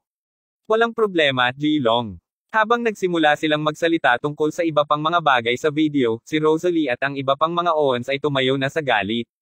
Pinandilatan pa ni Rosalie ng mga punyal si Lisa, namumula ang mga mata sa galit. Habang ang mukha ni Lisa ay mapula bilang isang kamatis, si Eunice ay namamatay ng mapatla. Ang tagpuan na iyon ay dapat na isang lihim. Paano sa lupa nakakuha si Gerald ng kuha ng eksenang iyon ng maaga? Ito ay imposible. Sinuri ni Eunice ang karamihan bago tuluyang ibinaling ang tingin kay G. Leach. Nakatayo siya sa grupo ng mga tao na nakarating kasama si Gerald. Paano ka, G. Leach? Paano ko magawa hayop ka? Hindi, mas malala ka kaysa sa isang hayop. Alam mo, mula sa pagkakataong nakilala kita, alam kong hindi ka mabuting tao. Inis na sagot ni G. Leach. Si G. Leach ay isang tusong tao na madalas na nagtatrabaho kasama ang dalawang mga tali sa kanyang baw. Ito ang nag-iisang dahilan kung bakit siya nakapagtrabaho kasama ang isang tulad ni Eunice Long. Jerry Len, Eunice Long, at Melissa Wayham. Lahat kayong tatlo ay halos nadumisan ang pangalan ng pamilya Owens sa nakakahiyang kilos na ito. Hindi ka papayag ang aming pamilya na makawala ka rito. Taos-puso kaming humihingi ng paumanhin para sa aming hindi pagkakaunawaan sa iyo, G. Crawford. Ngayon kung patawarin mo kami, aalis na kami kaagad. Isa-isang, ang mga miyembro ng pamilya Owens kasama si Rosalie, ay tumayo at umalis sa galit. Sa pamamagitan ng Diyos, Eunice Long is a ski asterisk embag. Maraming mga kilalang tao at negosyante ang nagsismismas din tungkol sa kanya. Ikaw na anak ng beach. How dare you? Ungol ni Eunice habang padabog papunta kay Gerald, galit na galit. Gayunpaman, bago pa man niya mahawakan si Gerald, sinalubong siya ng isang malakas na sipa. Napakalakas nito na nararamdaman ni Eunice ang dugo sa kanyang bibig. Pagtingin ko, na-realize ni Eunice na ang silweta na nakita niya bago sinipa ay si Drake pala. Sa pagsasalita nito, mayroon akong isa pang regalo para sa natitirang mga negosyante mo rin. Nakangiting sabi ni Gerald. Sa sandaling marinig nila siya na sinabi na, ang mga mata ng lahat ay nakadikit sa screen, lahat sila ay puno ng pag-asa. Ang susunod na segment ay tila lihim na kinukunan sa isang window sa gabi. Ang nilalaman ng video ay labis na hindi naaangkop upang masabi lang. Ang isa sa mga mayayamang dumalo ay partikular na nagalit habang pinatugtog ang video. Pinalingan niya ang tingin sa magandang dalagang ginang na nakatayo sa tabi niya bago hinampas sa pisngi.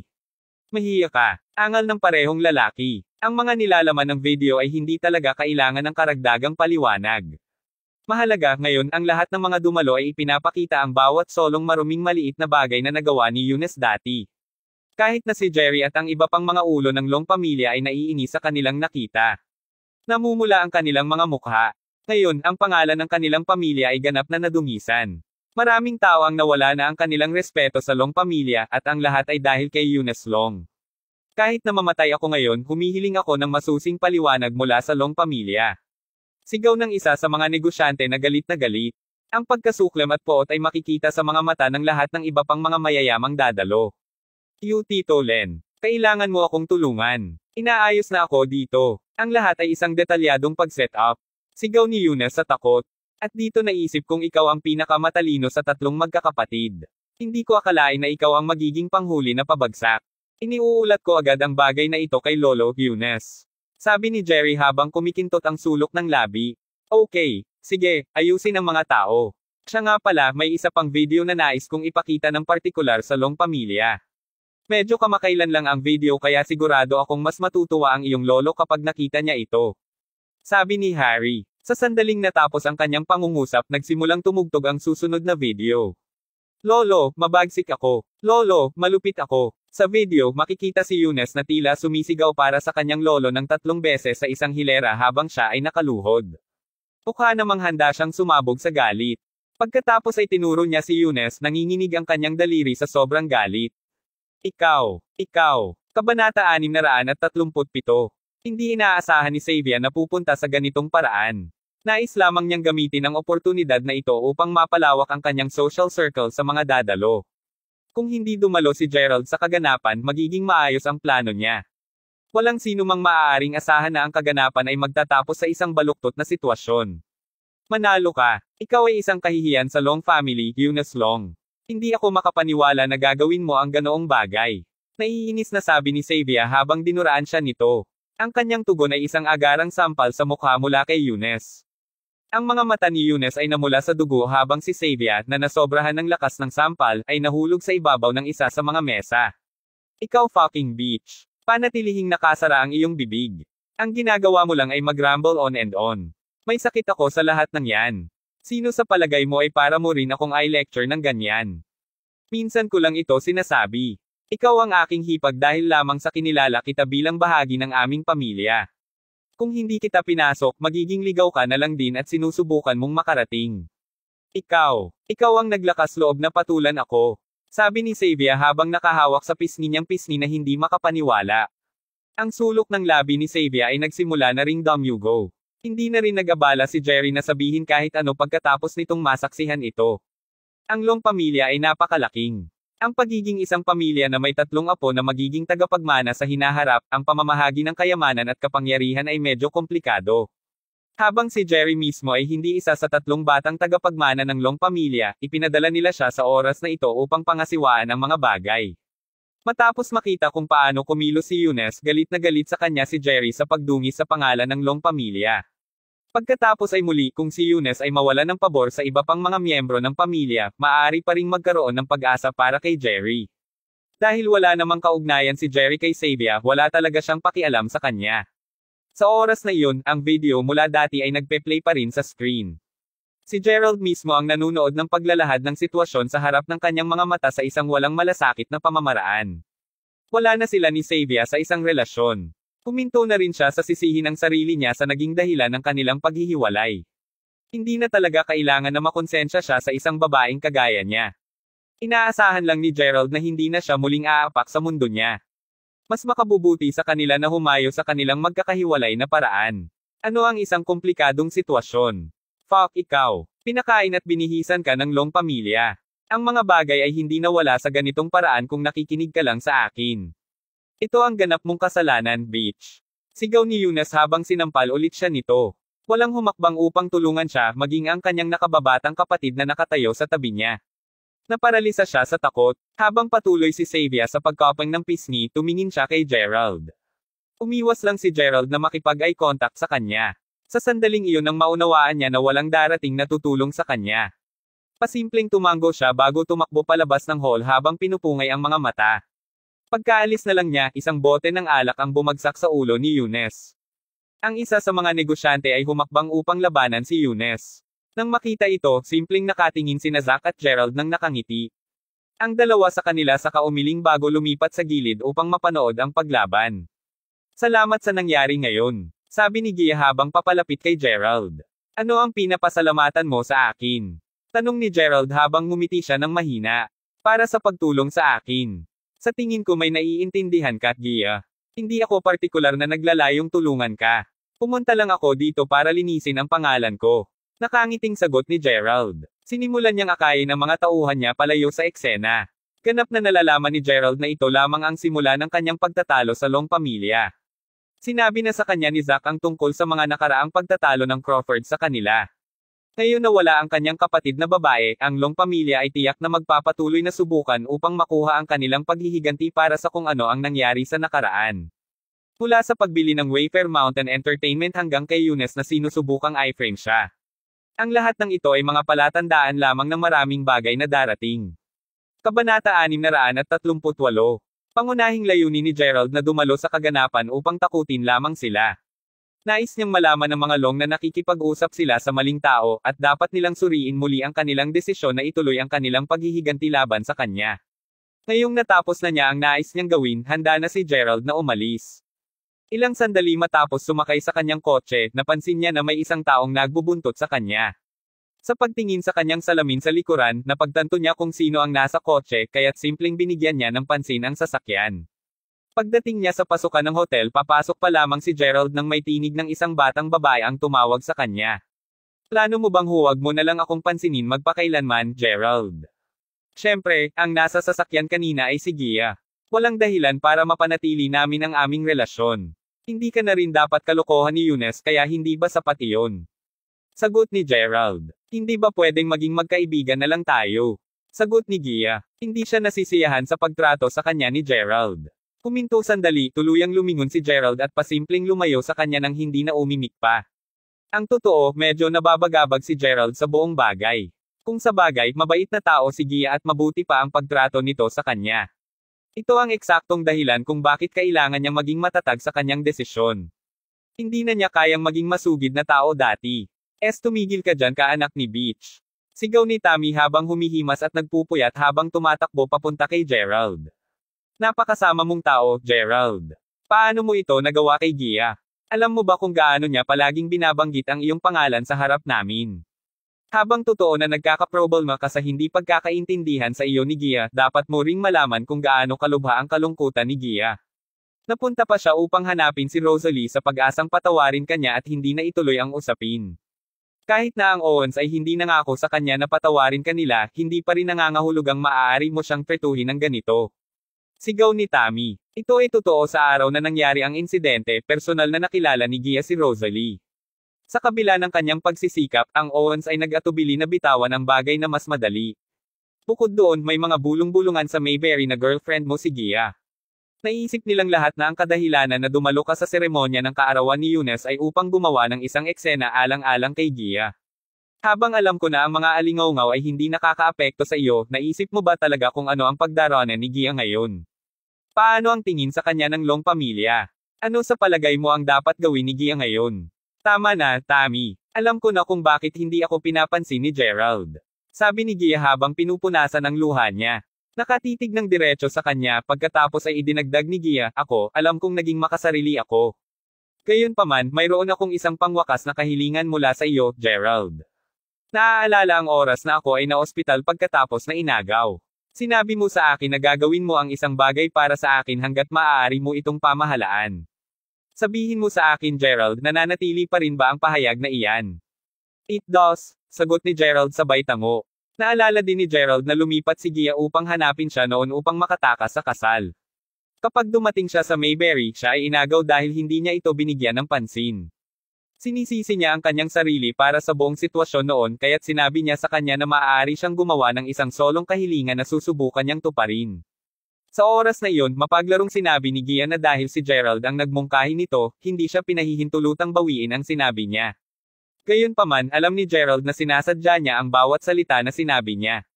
Habang ang pangakong iyon ay natulog sa lahat ng oras na ito, sa wakas ay muling lumitaw muli.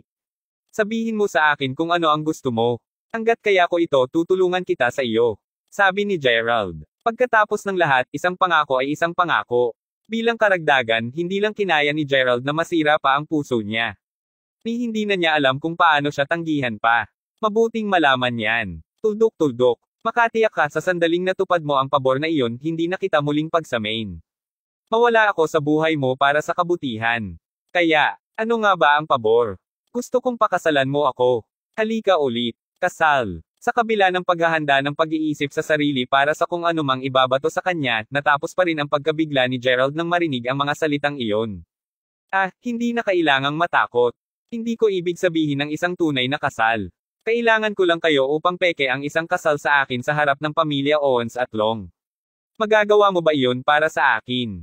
Tanong ni Gia. Kabanata 639. Para kay Gia, ang kanyang hiling ay medyo simple. Naintindihan niya na hindi siya perpekto, ngunit napakasama ba niya na hindi man lang siya gusting tingnan ni Gerald sa huling pagkakataon. Sa ganoon pa man pinasama nito ng kaunti ang pakiramdam niya dahil handa pa rin siyang isaalang-alang ang pabor niya. Mula sa kanyang pananaw bilang isang batang babae kahit na ang pagtupad sa kahilingan ay hindi ganap na bibigyan ang kanyang kasiyahan, ito ang nag-iisang paraan para sa kanya na tuluyang tapusin ang kanyang relasyon kay Gerald. Hindi talaga niya sinusubukan na sabuatan ang anumang masama man. Pasimpleng nais ni Gia na may gawin si Gerald para sa kanya. Upang mapatunayan na alaga pa rin siya sa kanya. Sa anumang swerte, inaasahan niya na sa wakas ay masisiyahan siya. Iyon ang buod ng kung bakit niya hiniling ang kahilingan. Gayunpaman, kitang-kita si Gerald tungkol sa pagsang-ayon dito. Habang siya ay nagkunwaring mga kasintahan ng ibang mga tao dati sa nakaraan, ang mga pabor na iyon ay hindi masyadong mahirap para sa kanya na hawakan. Ito ang pinakamaliit na magagawa niya upang matulungan ang kanyang mga kaibigan. Gayunpaman, ang paggawa ng kasal sa isang kasal ay isang ganap na naiibang bagay. Ito ay magiging isang bagay na talagang mahirap para kay Gerald na umalis. Habang mapipili niyang tanggihan ang kanyang hiling, kinilala niya na nangako talaga siya na tutuperin ang isang solong kahilingan mula sa kanya bago ito. Ano pa, wala siyang sama ng loob kay Gia. Si Gerald mismo ay matapat na nakahawak pa rin sa parehong damdamin ng pasasalamat at panghihinayang sa kanya.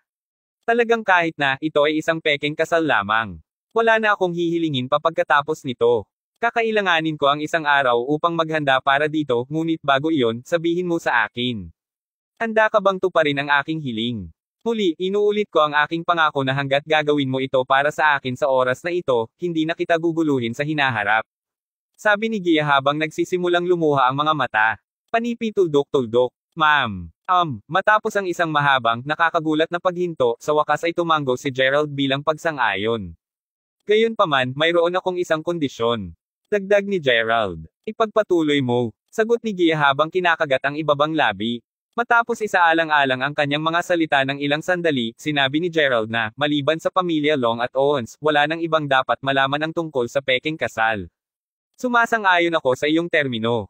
Matapos sabihin iyon, huminga siya ng malalim bago maglagay ng isang malabong ekspresyon sa kanyang mukha. O sige, G. Crawford. Hindi na ako magtatagal sa iyong oras ngayon. Gaganapin ito bukas at huwag mag-alala tungkol sa mga kaayusan. Ako na mismo ang bahala sa magpahinga. Nang matapos ang kanyang pangungusap, umalis na sina Gia at Tammy. Si Gerald naman ay nahiga sa kanyang kama pagkagaling niya sa kanyang silid sa hotel. Siya ay patay na pagod at nais na kahit papaano makapagpahinga ng kaunti. Minsan habang nagpapahinga siya, narinig niya ang katok sa pinto. Nang buksan niya ito, sinalubong siya ng matanda. Apo, Ginoo mabilis. Bakit ka nandito? Tanong ni Gerald habang mahinahon siyang ngumiti. Ang matandang nakatayo sa harapan niya ay hindi ordinaryong tao. Sa katunayan, hindi na rin siya pulubi. Dahil tinulungan siya ni G mabilis noon bilang kapalit, lubos na tinrato siya ni Gerald. Hindi lamang ipinangako ni Gerald na ibabalik siya sa kanyang bayan sa Salford, binigyan pa niya siya ng pera at inutusan ang kanyang mga tauhan na alagaan siya ng mabuti. Matapos makilala siya ng kaunti, natanggap din niya ang pangalan ng matanda. Ang kanyang buong pangalan ay Finlay Quick, isang pangalan na parang kahanga-hanga. Marahil ay sa katandaan ni G. Quick na nagparamdam kay Gerald na parang siya ay walang ulo. Nahirapan si Gerald minsan na makilala kung alin sa sinabi ni G mabilis na totoo o hindi. Sobrang naawa sa kanya si Gerald. Anuman, nagulat siya na hindi pa nakabalik si G mabilis. Medyo mahiwaga ang matanda. Tiyak na mahahanap niya si Gerald saan man siya naroroon. Sinabi mo na babalik tayo. Nakangiting sagot ni G mabilis. Ako, sa gayon oo, pupunta ako sa Salford, ngunit bukas lamang o sa susunod na araw. Medyo maayos na sa akin iyon. Hihintayin kita. Gayon din kung hindi mo ako isipin na maging isang pasanin, maaari din kitang tulungan. Ang ngiti sa mukha ni G. Quick ay nanatili habang sinabi niya iyon.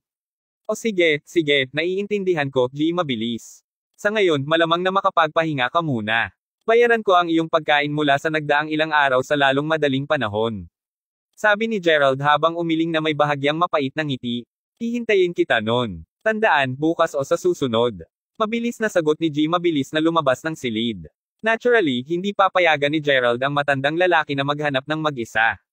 Pagkatapos ng lahat, ilang beses na siyang natulungan ni G mabilis at tunay na nagpapasalamat si Gerald sa kanyang tulong. Naalala niya ang oras nang napapaligiran siya sa hotel.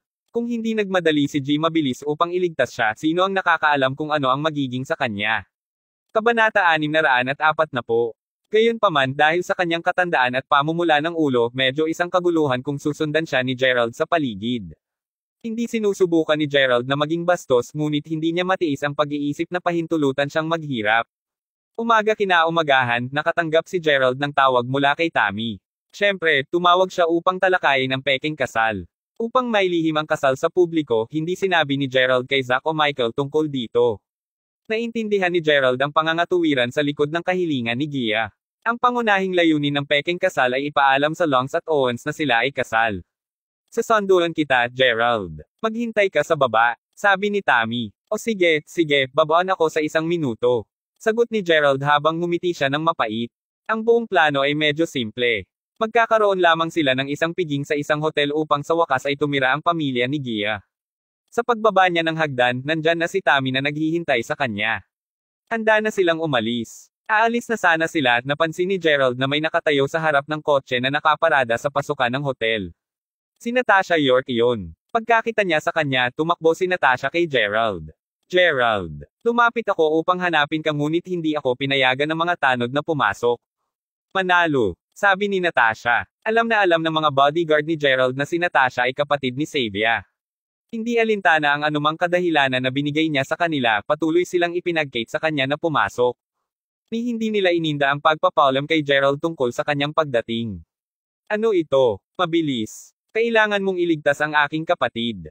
Kukuha siya ng cyanide sa pagtatangkang magpakamatay. Nag-away kami kagabi ngunit nabigo pa rin ako sa paghimok sa kanya. Ikaw lang ang taong makakapigil sa kanya.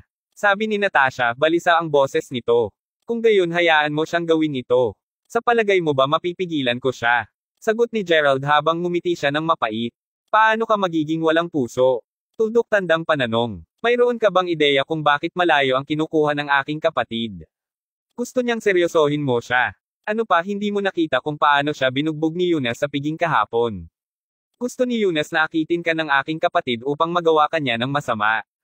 Ngunit tumanggi ang aking kapatid na gawin ito. Tumingin sa iyo ngayon. Mabuti at maayos ka lahat habang ang aking kapatid na babae ay nasa malubhang problema. Tatalikod ka pa ba sa kanya ngayon? Tulad ng sinabi ko, wala siyang kinalaman sa akin. Kung nais mo, ipasa ang mensahe na ito mula sa akin sa kanya. Kung gusto niya ng gulo, ayos lang sa akin. Gayunpaman, huwag nang magpalakas ng gulo sa aking vilya. Inisya ni Gerald habang papalayo. Ikaw ay tard. Halimaw ka, Gerald. Papunta ka na upang magpakasal sa isang tao kung kailan magpapakamatay ang aking kapatid. Tili ni Natasha sa kanya. Ha, sino ang nagsabi sa iyo na magpapakasal ako? Itigil ang pagpapanggap. Alam na ng Long pamilya ang tungkol dito. Hindi ako makapaniwalang nakahiga ka sa mukha ko. Bellowed Natasha. Wala akong pakialam kung alam mo, sa totoo lang, tigilan mo na ang pag-aaksaya ng oras ko. Napahiya talaga si Xavier kahapon matapos siyang bugbugin ni Eunice sa harap ng karamihan. Dati, maaaring nakaramdam pa si Gerald ng awa at paumanhin para sa kanya. Pero hindi na ngayon. Lumabas siya ng hotel kasama si Tammy habang tinatadyakan ng paa ni Natasha ang galit bago tuluyang umalis.